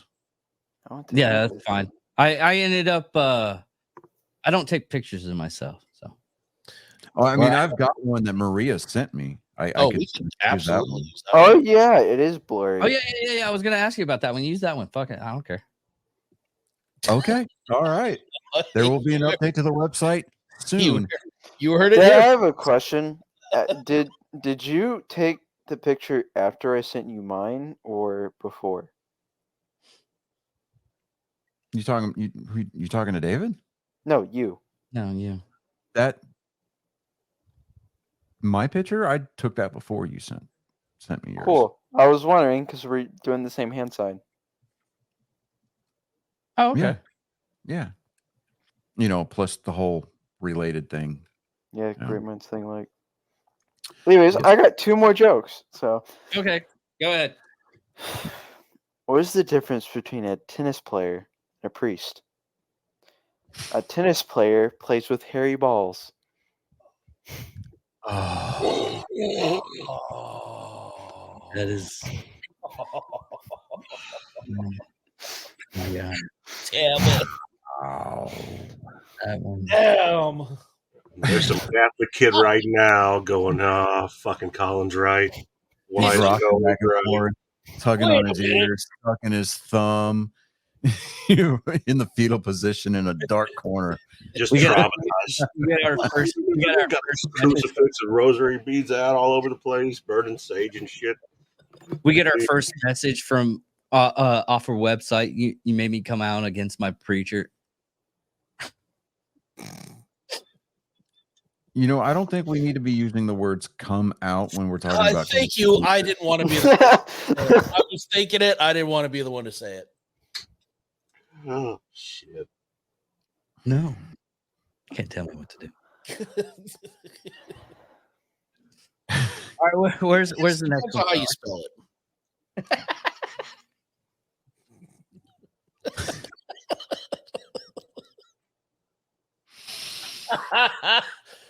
Oh man. All right, one more. What you got for us, Colin? Hold on, I need to make sure this is a green flagged. We've So gone. I don't know. I don't know if it's like rules and. Ooh, are we waiting for the nod? Yes, no, it's okay. Yeah, go for it. Yeah, Okay. you are cleared hot. Go for it. I like working with charities for the underprivileged.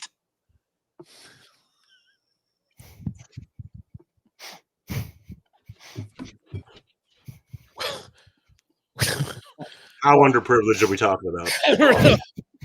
I want to know the qualifications. That way we can spread it around if we can get more people in here. Whoa. I get that reference. Oh. Oh. Silence, huh? No. No awkward silence here. I like See, it. it hurts to laugh because I had like a container full of mashed potatoes and fried chicken tonight. Ugh. Got your bucket of the Colonel's 12-piece down, did you? No, my grandma made me food to take home, and I ate all of it tonight that I didn't eat last night, and it was a container full of mashed potatoes and fried chicken Oh, that's not bad. with gravy, of course. Sounds fucking delicious. I know, right? Fucking making me hungry. Man, I stopped doing like fried stuff and everything because I guess I decided to get on a diet just like Johnny did. And I've been craving freaking Kentucky Fried Chicken. I don't like the Kentucky Fried Chicken that's from here because we only have like one place in town. And Did you? And you know what really buns me out is like I really wish our Popeyes was good. It's not that bad. Depending on what time frame you go get it. But like compared to what it could be, No, No, you're compared to what absolutely right. Popeyes used to be, Yeah. in general, nationwide, Popeyes has kind of It's dropped off. yeah. They had a thing with they had the thing with the chicken sandwich, and they got it a little bit over their head, and they forgot how to do the actual chicken part. They had people dying over this chicken sandwich. People Bush's, for it. Bush's is still better. I think he did. Okay, thank you. I'm not the only one that heard that. I don't want to repeat it because it's it's one of the no words, but I think David just said it. Yeah. No word. He said it. But I think David was clever, unwittingly clever, in the way he disguised it. I believe he snuck one by us. Yeah. By the What are you talking about? You gotta. We'll tell you after the show so we don't get flagged. Yeah, it's definitely one that will get us a strike. That was very sneaky Russian of you. I like it. He snuck one past. This By me. He went about that in a very orthodox manner. I have to go back and find out. Jesus. Y'all are just gaslighting me. I swear. Oh, to the Almighty. Everybody's going to go back to that hour and 33-minute mark and be like, what did he say? What did he say? What did he say? I gotta hear it. I gotta hear it. If you got, I'm just saying, if you go back and watch the video, you will see me react when he says it. Oh, I know. Yeah. But it's okay. It's okay. It's all good. Was that last one? Your last one? He has no clue which one I'm talking about. Which is even better. You have no idea what I'm talking about, which makes this even better. Yeah. He's like the village idiot that you tell to go piss in a corner of a circular room. Yeah. Is this going back to pissing on the Yankee Stadium? He just I got one more. Oh, Colin's got one more. Wow. We got a 6-pack tonight. I'm saying this is Fire. unprecedented. Bring the fire. Have you ever seen a picture of Helen Keller's father? Yeah, neither has she.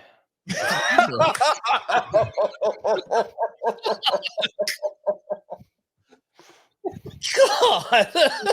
Oh shit. Oh man.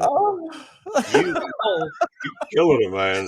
You love blind people. Blind people and you guys are Oh my god.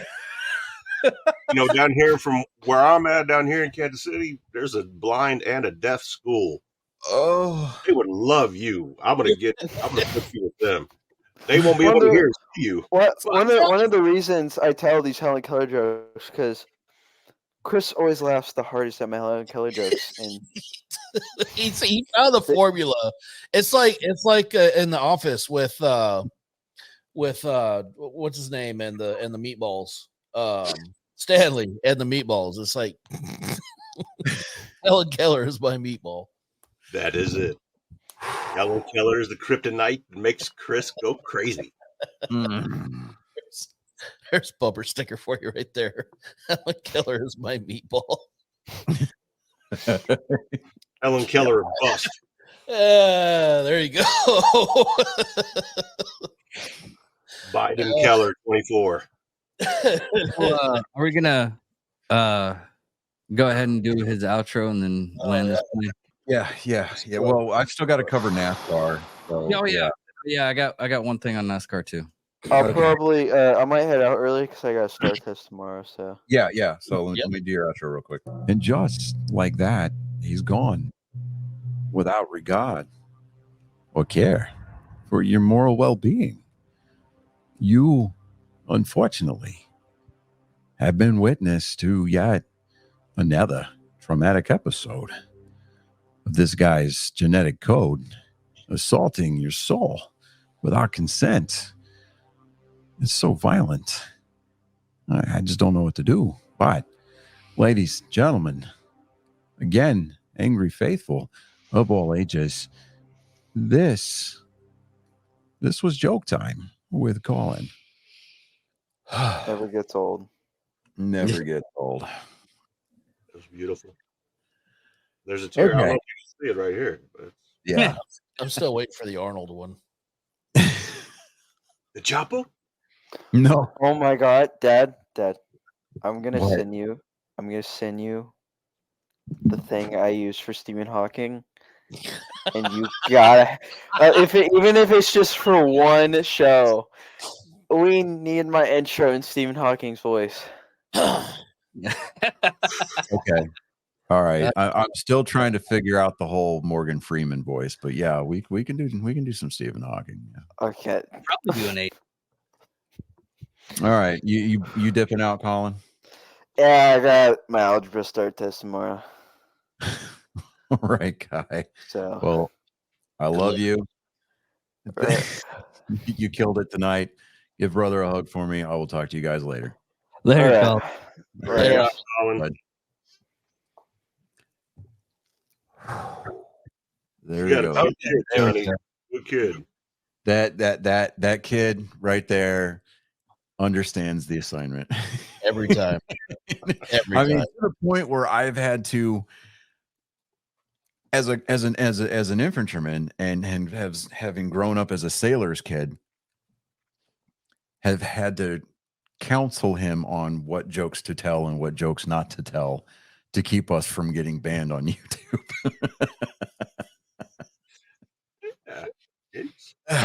I'm like, yeah, he used to have to get them pre-screened. yeah, he used to have to send me his jokes to pre-screen them. I'm just like, oh, ones that failed, he would tell us after after the camera was off. Yeah, I'm like, whoa, boy, the algorithm. It's oh my god, yeah. Anyway, so God. So the NASCAR was at Dover this weekend, taking on the Monster Mile. Martin Truex brother repeated this year, back-to-back win. He defended his race,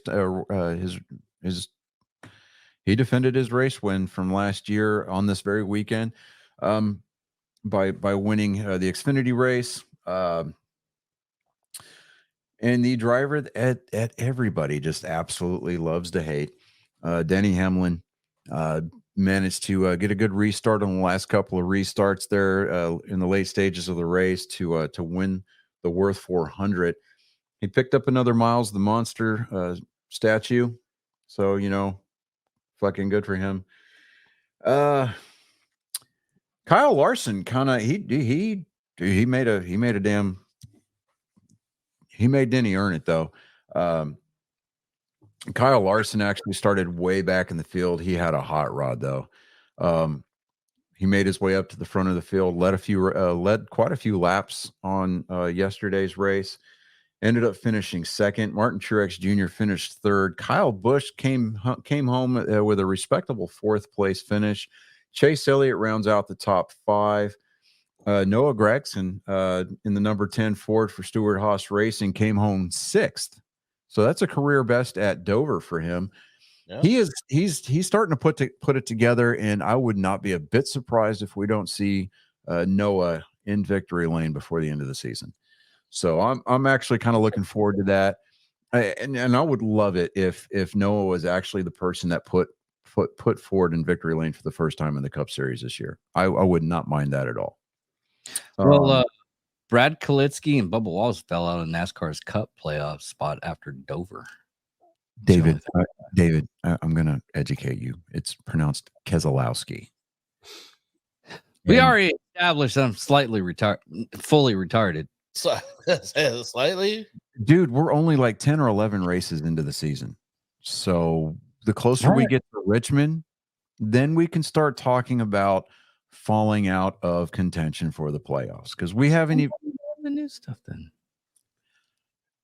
Dude, I saw an article that said, is it possible Kyle Larson can miss the All-Star race? And I'm like, I know that's a clickbait type title. Yeah. Okay. But the only reason why that article was titled the way that it was, and it could have been titled a whole lot differently, like Kyle Larson has named Kevin Harvick as his backup for the All-Star race because Kyle Larson's schedule has started to conflict because of his responsibilities for his Indy 500 entry. Mm-hmm. He's going to, it's possible that the Indy 500 race and prep for that race, practice and qualifying, things like that, is going to conflict with the All-Star weekend. So that's the only reason why Kyle Larson might not be in the 5 car for All-Star weekend at North Wilkesboro. Kevin Harvick's going to step in. He's going to fill that role. Kevin Harvick is one of those old school racers that, would run at those old tracks like Rockingham, North Wilkesboro, places like that. Do I have any doubt that you put Kevin Harvick in any kind of machine that he wouldn't be capable of putting himself or that car into victory lane? Absolutely not. I've got no doubt at all. He's just that good. We all saw what Kyle Larson did to the field last year at the All-Star race in the number 5 car. He basically put almost the entire field a lap down. So, but picking up in 7th place was Ryan Blaney in the number 12 Penske Ford. We got Alex Bowman bringing home the 3rd top 10 finish for the weekend for Hendrick Motorsports in the 48 Camaro. We've got Daniel Hemrick in the 31 Camaro. He had a relatively respectable day. Daniel Hemrick is he's one of those racers that you don't really hear a lot about. He runs for Colleague Racing. They perform respectably enough to where they can field more than just a few races a year. I think this is actually a full-time ride for him. But he had a really, he averages, his average finish is 22nd. So, the fact that he was able to bring that car home 9th yesterday at Dover, that says a lot for that program, says a lot for that driver, says a lot for his pit crew, making decent pit stops at the right times. Track position was king at this race yesterday. So Ty Gibbs brought it home 10th. He rounded out the top 10. Tyler Reddick, which was last weekend's winner at Talladega, he came home 11th. Ross Chastain 12th. AJ Allmendinger 13th. Josh Berry, who's driving the number 4 car for Stewart-Haas Racing this year, he came home 14th. Ostrich Cendric, Joey Logano, Chris Buescher, Daniel Suarez, Chase Briscoe, and John Hunter Nemechek round out the top 20. Let me see here. Austin Dillon, he did not have a good day. He finished 27th. Jimmy Johnson finished in 28th. He finished several laps down. The thing about Jimmy Johnson, when you take any kind of time out of the car, you go drive something else, or even just taking time out of the car, period. And then you jump back into it, even on a part-time schedule, you're not going to be as competitive as you once were. Now, Jimmy Johnson, he is, 7-time champion, tied with Dale Earnhardt Sr. and Richard Petty for the most Cup championships in the Cup Series. But, it would be nice to see him perform well at a track. And you would think that Dover, a place where he has won multiple times, he has been very dominant at that track. that would be the one place that he would like, okay, I remember how to get around. But with the way that this this next gen car drives,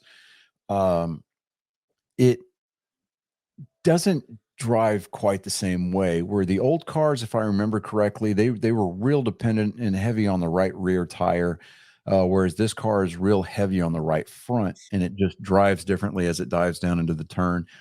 The balance on the car needs to be set up a little bit differently. You have to approach your corners a whole different way. And as soon as Jimmy Johnson's able to get that figured out, we might start seeing him finish on the lead lap some of these races, which, you know, it's one of those situations where you're like, okay, I understand that he's got to field a car because he's got sponsor commitments and things of that nature. But at what point does Jimmy Johnson say, you know what, I can't race these cars. I can't be competitive the way that I want anymore, or the way that I feel that I need to be. I'm just going to put on my owner hat full time and then just kind of step off and just kind of hang out with Richard Petty at the offices there in North Carolina. At what point in time when they actually do that, they switch? I mean, what kind of time frame are you looking at when they want to switch over from the driver over to owner and everything? Drivers getting out of the car, period. They'll tell you that if you ask them when they're planning on retiring, they'll tell you that they don't know. They know to a T almost. Every one of them say that, you know, the competitive fire never really leaves. It's just that they get in the car one day and they realize, I don't want to do this anymore.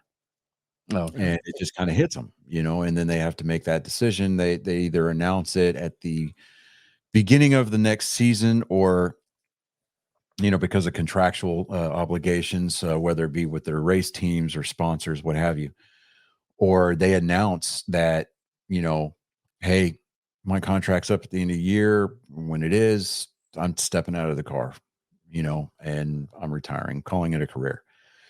And, you know, a lot of these race drivers now, they've got kids that drive, you know, like the quarter midgets, the Legends cars, things like that. And, you know, so like Kyle Busch, he said that he will retire from Cup when Brexton, his oldest, or his son, turned 16. And then he's going to go down to truck. He's going to run trucks for 1 full year. And, or he said he's going to retire when Braxton turns 15. He's going to go down to the truck series for 1 full year to try to win a championship there. So that way he can be the only person in NASCAR history to have a championship at all 3 major levels. Yeah, okay. Which I don't blame him at all, because across all 3 major touring series, he's got the most victories all time. Okay. So, but he said he just wants to be able to see if he can do that, win a Craftsman Truck Championship. And then the following year, whenever Braxton turns 16, he's going to let Braxton run the trucks part-time on the smaller tracks. Kyle's going to run the larger tracks. And then and they're going to do that for 2 years. And then whenever Braxton turns 18, because you have to be 18 to run the bigger tracks like Daytona, Talladega. You have to be 18. That's a rule. So whenever he turns 18, he's going to hand the truck over full-time to Braxton, and he's going to step out of he's going to step away from driving responsibilities full-time, and he's just going to go into being a team owner, or, you know, maybe get a job in the booth. But Kyle Larson, I mean, he's got kids that see him race 3-4 times a week. I'm trying to think of who else has got Kevin Harvick's kid runs quarter midgets too.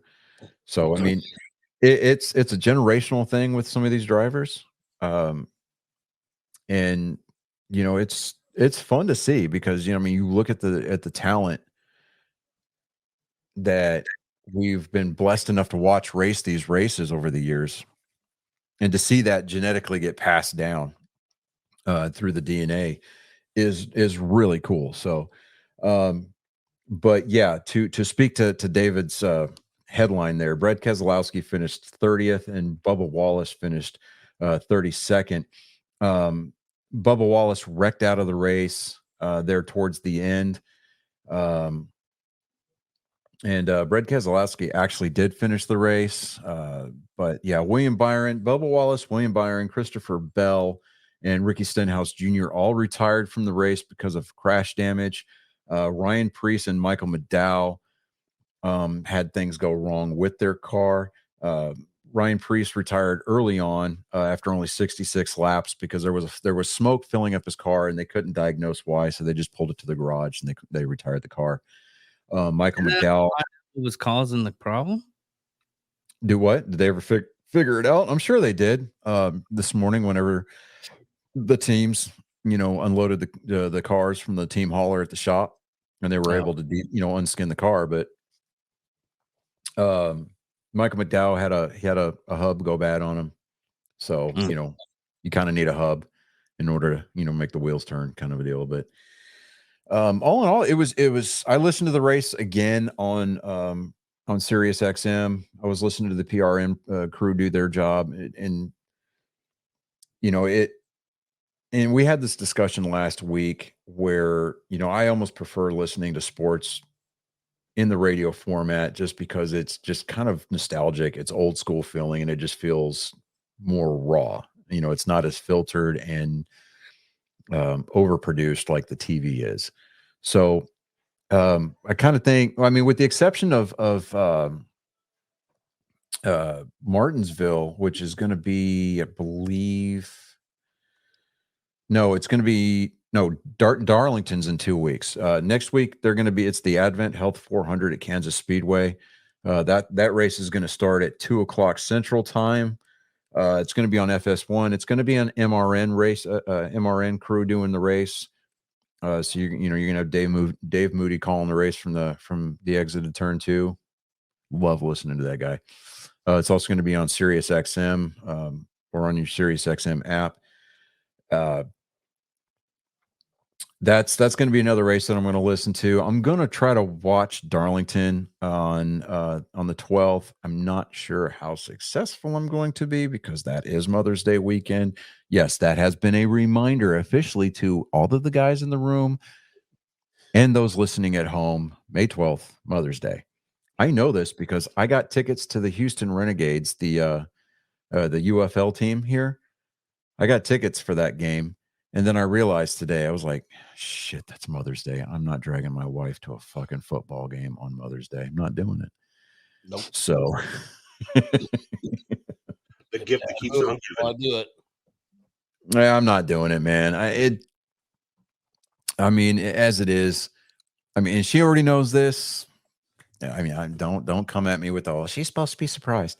I already told her I'm buying her an hour-long massage for Mother's Day. So I'm just like, okay, all right, there we go. But yeah, so it's going to be Kansas next weekend, Darlington on Mother's Day, and then they're going to go to North Wilkesboro for All-Star Weekend. So that's going to be a really exciting, next 3 weeks. So, as far as Kansas is going to be concerned, I know that Bubba Wallace, he runs really strong there, but it's a unique 1.5 mile type track. The Hendrick cars are going to put together a pretty good race package for those cars. They're going to unload fast. I would look for the Penske and RFK cars to really stand out. The Gibbs cars and by default the 2311 Racing cars are going to be racy, but I don't look for them to be there at the end on Sunday next week. So why is that?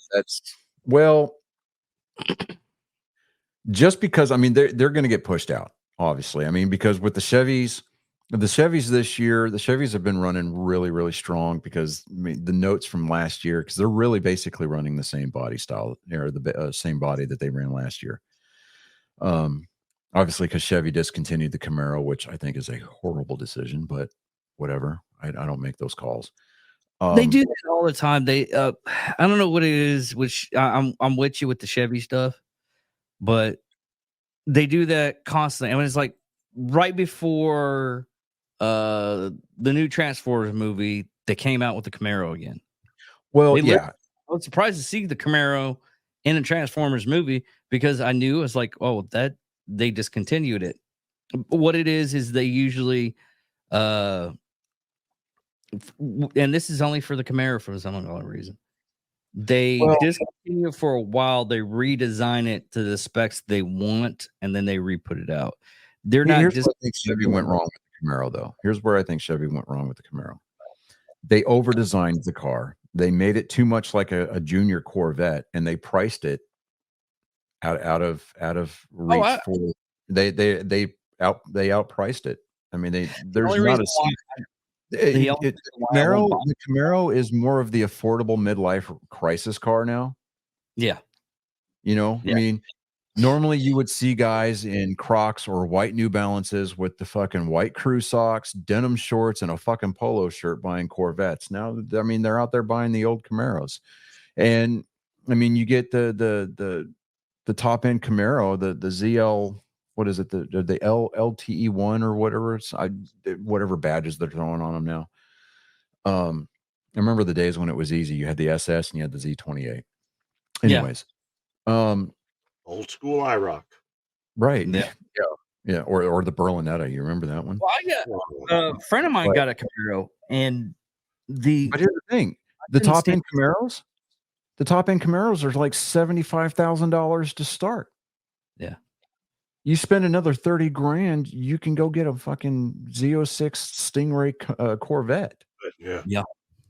And I mean, when the top end Camaro is out racing the mid-range Corvette, I mean, yeah, the engine packages and everything like that, that's cool, that's great. But I mean, they're over-engineered. They're overpriced, and they priced themselves out of the muscle car game. They really did. Yeah, I mean, they did. I mean, you can get like a 4-banger Mustang because you're literally just buying the Mustang name. I mean, you can work out the 4-cylinder to do like draft stuff, but that's about it. And the body even now, like the 5.0s, I call them the 5.0s, but it's like they're really the 4.9 liter Mustangs. I mean, that's almost like the baseline Mustang now. And like the 2025 or 2024 Mustangs, dude, they're nice, right? And this Dark Horse Mustang that the Ford teams are all running this year, dude. I mean, they were mean. I kind of want one, but it's just, I was loving it whenever we were kind of experiencing this muscle car renaissance, right? This muscle car revival. Before Pontiac went the way of the Dodo, they came out with that very failed attempt to recreate the GTO, and all it was basically a Sunfire with a V6 in it, but yeah, the Holden version of it, Australian version of it. Yeah, I mean, and it's just it basically, right. So you remember the Cavalier, right? The Chevy Cavalier. Sunfire was Pontiac's version of the Cavalier because I mean they're both GM brands. And then when they came out with the GTO, same body style as the Cavalier Sunfire, just with a bigger engine. That's all. But and I'm just like. And then Dodge tried to come out with the Dart, and all it was just like a compact family sedan with fuel efficiency as the name. And then the market got oversaturated with Dodge Chargers and Challengers, and then when Dodge said that they were going to get out of the muscle car game and their last hurrah, it was more like what the fuck was an electric, an EV Challenger with simulated exhaust noise. When they debuted that thing at Barrett Jackson, I was like, sad. It was sad. Like, you had these dudes that were like, they were going to drop some serious coinage on this car once it hit the auction floor. But when they turned on that simulated exhaust sound, you saw guys like their head, their eyes, their jaws all hit the floor, and they were shaking their heads. They were just like, that's just no. Like there's no replacement for displacement. Exactly. The internal combustion engine, the ICE engine, whatever people want to refer to it as, It's not going anywhere.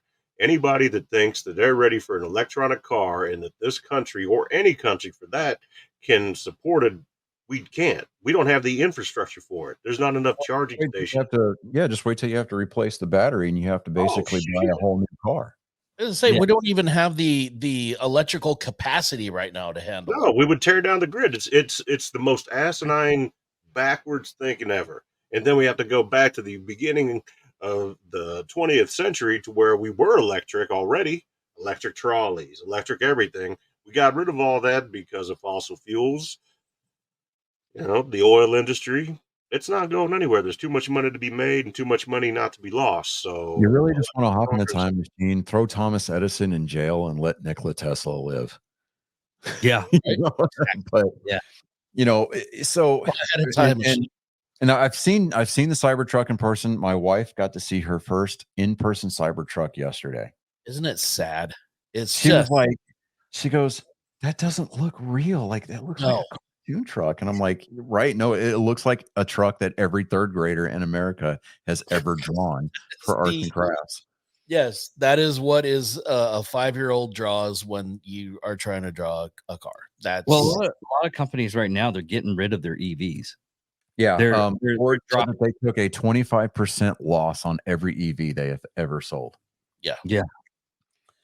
Which is why whenever they came out, like, was it last month, they announced like this huge sale on the Mustang Mach-E, and I was just like, nope, not even if they gave me one. No, absolutely not. One, a Mustang is not supposed to have 4 doors, and 2, a Mustang is supposed to make noise when you start it up. It's So it's supposed to make you pee a little bit when it turns on. there's a guy on 288 Mustang too. between here and Pearland. He has got a rusting out white 67 Mustang sitting out in the middle of his field, just plain as day. And he won't give rid of it for the life of him. It took me like an arm and a leg talking to the guy to get my 67 Chevelle. If rusted, it was out in the front yard. I spent probably around about $2,000 for.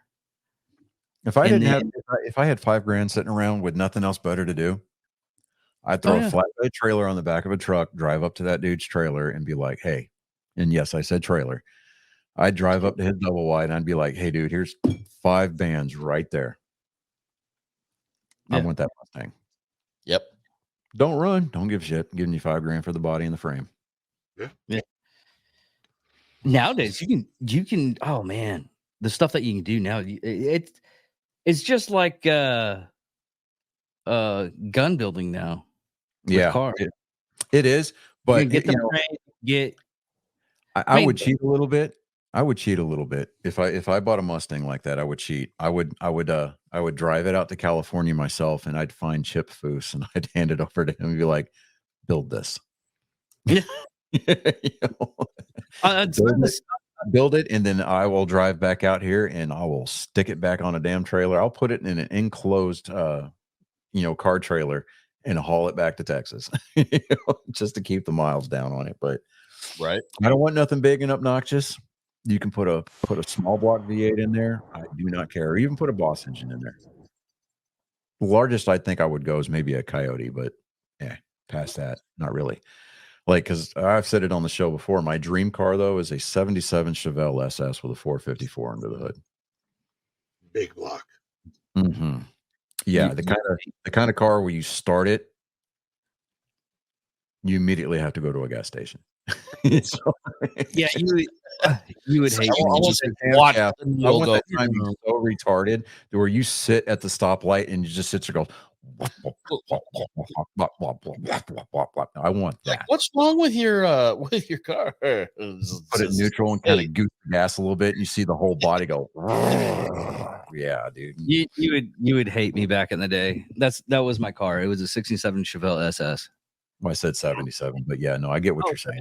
You know what you're putting down. Yeah, 77. Dude, I had so many people pissed off at me because I retrofitted it. And this is before it was popular. Now it's popular. I put new brakes in, disc disc You brake. got to not- put in drilled Yeah. quadded rotors. I mean, you got to put the ceramic brakes in. Well, Yeah. I put new brakes. I put power steering in it. I put a fuel injection in it. I Yeah. think that was the big modern stuff I put into it. The fuel injection would be the only thing that I would have heartburn with, because cars like that, if you're not having to climb under the hood at least twice a month to adjust that carburetor, you're doing something wrong. I don't like cold starting, and the cold and everything like that, and fuel injection Well, fixes that. here's why. Here's the way to fix that. You don't drive it in the cold. That is a summertime taking the lady out on the town car. No, Better no, be in a garage during the winter. Mm-hmm. no. Yeah, no, that bitch will never see a flake of snow on her paint. Period. Nope. Nary a raindrop. No, not even Anyway, weird. I guess she will not go to a car wash. I will wash her at home, and I will take a heavy duty industrial strength leaf blower to blow the water out of the gutter in front of my driveway so I don't splash it up on the tires. here's an even better question: would you be wearing like a woman's bikini when you do it, just so you could feel a little bit sexy on doing it? Mm-mm. No, Nope. European banana Cargo hammock. shorts and a fucking yeah. There you go. I did like yeah, I'd get one of those European Speedo suits, where it's the banana hammock with the suspenders, Yeah. Yeah, like Borat. Yeah, totally. Yeah, absolutely. Like a little testicle hangout, The Listen, boys front and hey, back. you There you just go. gotta breathe too, Yeah, a little No, risque. yeah, exactly. But I don't it. And the reason why I think Noah Graskin, you see how I came back around and I remembered where we parked. The reason why I think Noah Graskin, he's probably gonna be the guy that pushes Ford into victory lane first before the other Ford teams, is because Stewart Haas Racing, I mean, dude, they went completely young. They did exactly what Hendrick Motorsports did. I mean, when you had the dream team racing at Hendrick, you had Jeff Gordon, Jimmy Johnson, Casey Kane, and Dale Earnhardt Jr. I mean, you had the stable of stables there, right?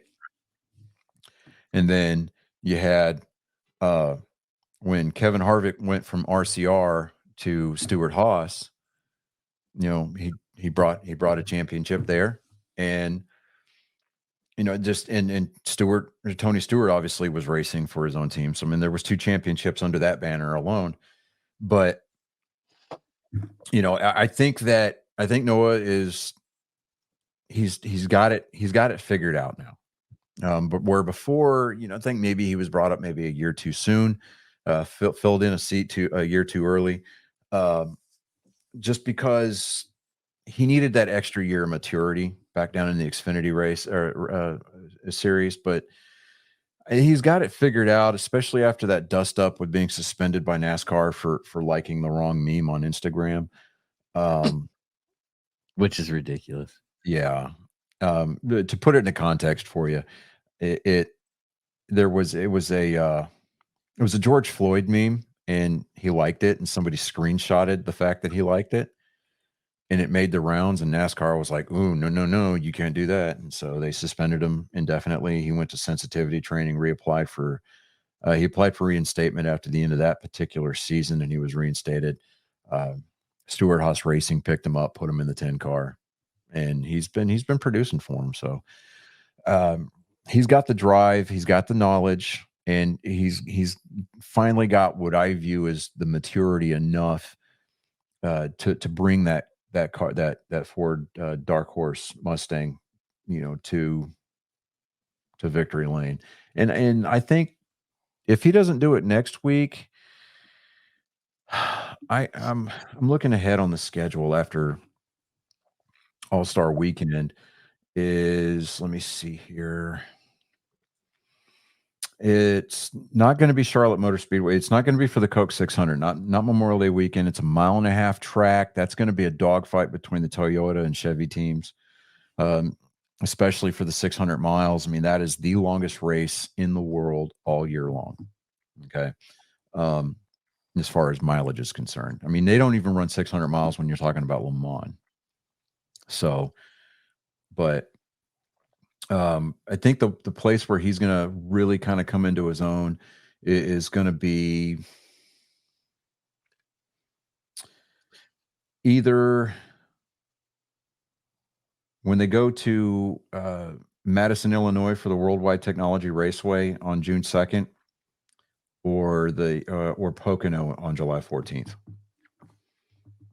I think Ford's going to crack victory lane at one of those two racetracks, and I really think that Noah Gragson's going to be the guy to do it, because his race team's finally going to put it together. They're going to figure out that off schedule pit strategy to get him the track position that he needs, and he's going to put it into victory lane. He's going to put himself into the playoffs that way, and then walk out, because as soon as that one Ford team cracks victory lane, you're going to see Blue Ovals occupying the second half of the season. As far as racing goes, Johnny, and I think I read something maybe a week ago in regards to Michael Jordan and his team taking it to victory lane. Yeah, that's a Toyota team, 2311 Racing. Michael Jordan owns that team with Denny Hamlin. They won last week at Talladega with Tyler Reddick. Tyler Reddick really stole that race too. Ford would have won that race, but Michael McDowell kind of ran out of talent. And I say that Michael McDowell is a very talented, gifted racer, but he outmaneuvered himself trying to block Brad Keselowski, and really cheated himself, cheated Brad Keselowski, and ultimately cheated Ford out of the first victory of the year at Talladega. Tyler Reddick was sitting just far enough back off of Keselowski's bumper where he swung out and missed everything and kept his speed up and stole the race. I mean, literally, he stole that race. But as a matter of fact, what was it? It was for that particular race, if I remember correctly, yeah, Brad Keselowski actually finished second. Noah Gragson came home third in that race. And the reason why everybody's looking at Brad is like, oh, he came home second, so that should have been, the good thing. And I know we're going to land the plane here in just a second, guys, but Brad Keselowski's always been very aggressive. He has 6 wins at Talladega. Over his Cup career, he's won at Talladega 6 different times. I think he's leading all active drivers with total wins at that track. So I mean, he knows how to get around Talladega. He knows when to make the right moves. He knows which lines are coming. I mean, he knows how to drive that car at Talladega. So seeing him contend for the win and finish in the top 3 at Talladega is really kind of one of those safe bets, and it's not surprising at all. So, but yeah, I mean, and that further cements Michael Jordan's argument for being the GOAT over LeBron James, because not only does Michael Jordan have 6 NBA championships to his credit, he also has a NASCAR victory. He was able to host another trophy, which is more I can say for LeBron James this year. So, absolutely. No, they got the season, play-in tournament champions. Nobody gives a fuck about that, dude. No. I mean, Yeah. seriously. That's like a participation trophy. It's exactly what it is. It's like, okay, this is the trophy that says that you had to play your way in because you weren't good enough to cement yourself as a higher ranked seed. That's all that was saying. But, yeah, let me see here. Oh, ouch. Ugh, God, I cannot stand the Florida Panthers. They finished off the Tampa Bay Lightning tonight, 4-1 by beating Tampa Bay 6-1. Right now, it's the first intermission. Dallas and Vegas, Las Vegas Golden Knights are tied at 1 goal apiece.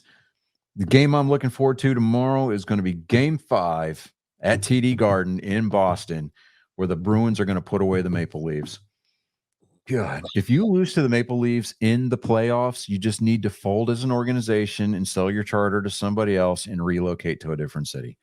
All I'm saying. That's all I'm saying. Nobody wants to lose to Command. Nobody wants to lose. Nobody wants to lose to the Habs, because the Habs, I mean, I'm telling you, the Maple Leaf fan base is almost as pathetic as the Winnipeg Jet fan base. Except the Winnipeg Jets, whenever they have some success and they make it into the playoffs like they did this year, they've got reason to be excited and act like a jackass because they've never been there before. Whereas the Maple Leafs fans, not so much. They're just good enough to be annoying during the regular season. And then when they get to the playoffs and then they lose and they burn their whole city down, you understand why Toronto is the Philadelphia of Canada. Anyways, I think we should go ahead and land the plane, guys. Yeah. Man, it was a pleasure having you on tonight, dude. You are more than welcome to come back on. Absolutely. Talk football anytime. Absolutely. But we kind of hijacked your segment, honestly, by getting off into the weeds. We So, are notorious. I That's yeah, kind we of are our notorious for MO. that. Yeah, I mean, but if you look at across like all the other professionally polished shows, they're just as bad as we are. They just have an army of producers in their ear going, "Hey, we need to get back on track," and it's you don't hear the producers because they've got the good soundboards. See, and our producer is right there leading us down the rabbit hole away from where we're supposed to be. So I honestly think it was a great show, guys. Let's be more accurate. It's not that he's and be fair to David. It's not that he's leading us. It's just that we're having to chase him down because we're chasing him. He's following the trail of candy that's being, through the dark forest that's leading to some abandoned house, and for some reason the oven's on. I don't know why. Ooh, piece of candy. The way I like to put it is whenever I get excited on doing something and everything, I just jet out and everybody's standing there going, "He does know he's on fire, right?" No, it's usually because the pedo that's trying to lure you into the van wore the right pheromones that day, David. That's all it is. Free puppies. I see that sign. I can't stop. I don't know. For me, it's free ammo. Right. Yeah. I'm not a fool though. I need to see the ammo first, and then I'll get in the van. They show you like one bullet, and you're like, "I'm in." Where there's one, there's ammo, gotta be and when you more. open up that side door and I smell the cordite, you have. Oh yeah. I mean, you had me at lock. So I'm saying if these cologne companies could actually get off their ass and make a cordite smelling fucking cologne, they'd be billionaires. Yeah. Yeah. I mean, we know that Yankee Candle Company is never going to make one of those, but no. For our listening audience, especially my daughter, I know that some of these like artsy fartsy hippie people that are into making their own scented candles. We need cordite smell. We need that just freshly fired freedom smell. We need enough so we can put them all across the border as well. Just the smell of fear, ammo in the air. Right. Yes. I mean, those little air freshener spritzer things to solve. Yeah, like shit, it smells like death. We need to fuck out of here. we need our fucking door with- yeah, I mean, we could open up Bath and Body Works to a whole new demographic if they could come out with an ammo scented spray. Right? I'd be like, hey, I'm curious. Do away my with the wife, patchouli. my wife. No, to put this into some context, my wife and my sister-in-law, Chris, you've seen my Harry Potter closet, right? The one that goes underneath my stairs. That's the best. That's the best smelling room in the house because it is full of Bath and Body Works candles. Yeah. Every time there's a candle sale, bro, I'm guilty. It's like boom, boom, boom, boom, boom, boom. The radar goes off. Yeah, it's. I am absolutely guilty. Yeah. Oh, I just now clicked on the private chat and I was like, oh, wait. Oh, David knows now. Wait, ammo can, soy wax candle. See, There we go. No, No, it's not. It doesn't scented. It's smell not like scented. It's not scented. They Yeah, just it's put $100 too. Yeah, no. I mean, just the 3 wick just jar. Right. That's all we need, or even just 1 wick. I don't care. Or about a jar that's actually an empty shell case, huh? No, because brass gets really hot. I mean, it's kinky. I like to get things sometimes. Hot brass does not feel good. No, especially when it's dropping down your collar. Wow, or down the back of your shirt, and you're like, "There's nothing you can fucking do about it." Like, Yep. Nope. Oh God. All right. Well, we have officially hit the 2 hour and 22-minute mark. So we're going to go ahead and, we're going to land this plane a little bit. And Brian, spit on me. my name, ladies and gentlemen, boys and girls, is Johnny Skelton. I'm David Dickerman. I am Chris Jacka. I'm Max, known as White Kong. You have been privy. You have been indentured. I would dare say traumatized and forced. But you've been witness to the gloriousness of Nerd Sports episode 158. We'll see you back here, same bat time, same bat channel next Monday. Deuces, everybody.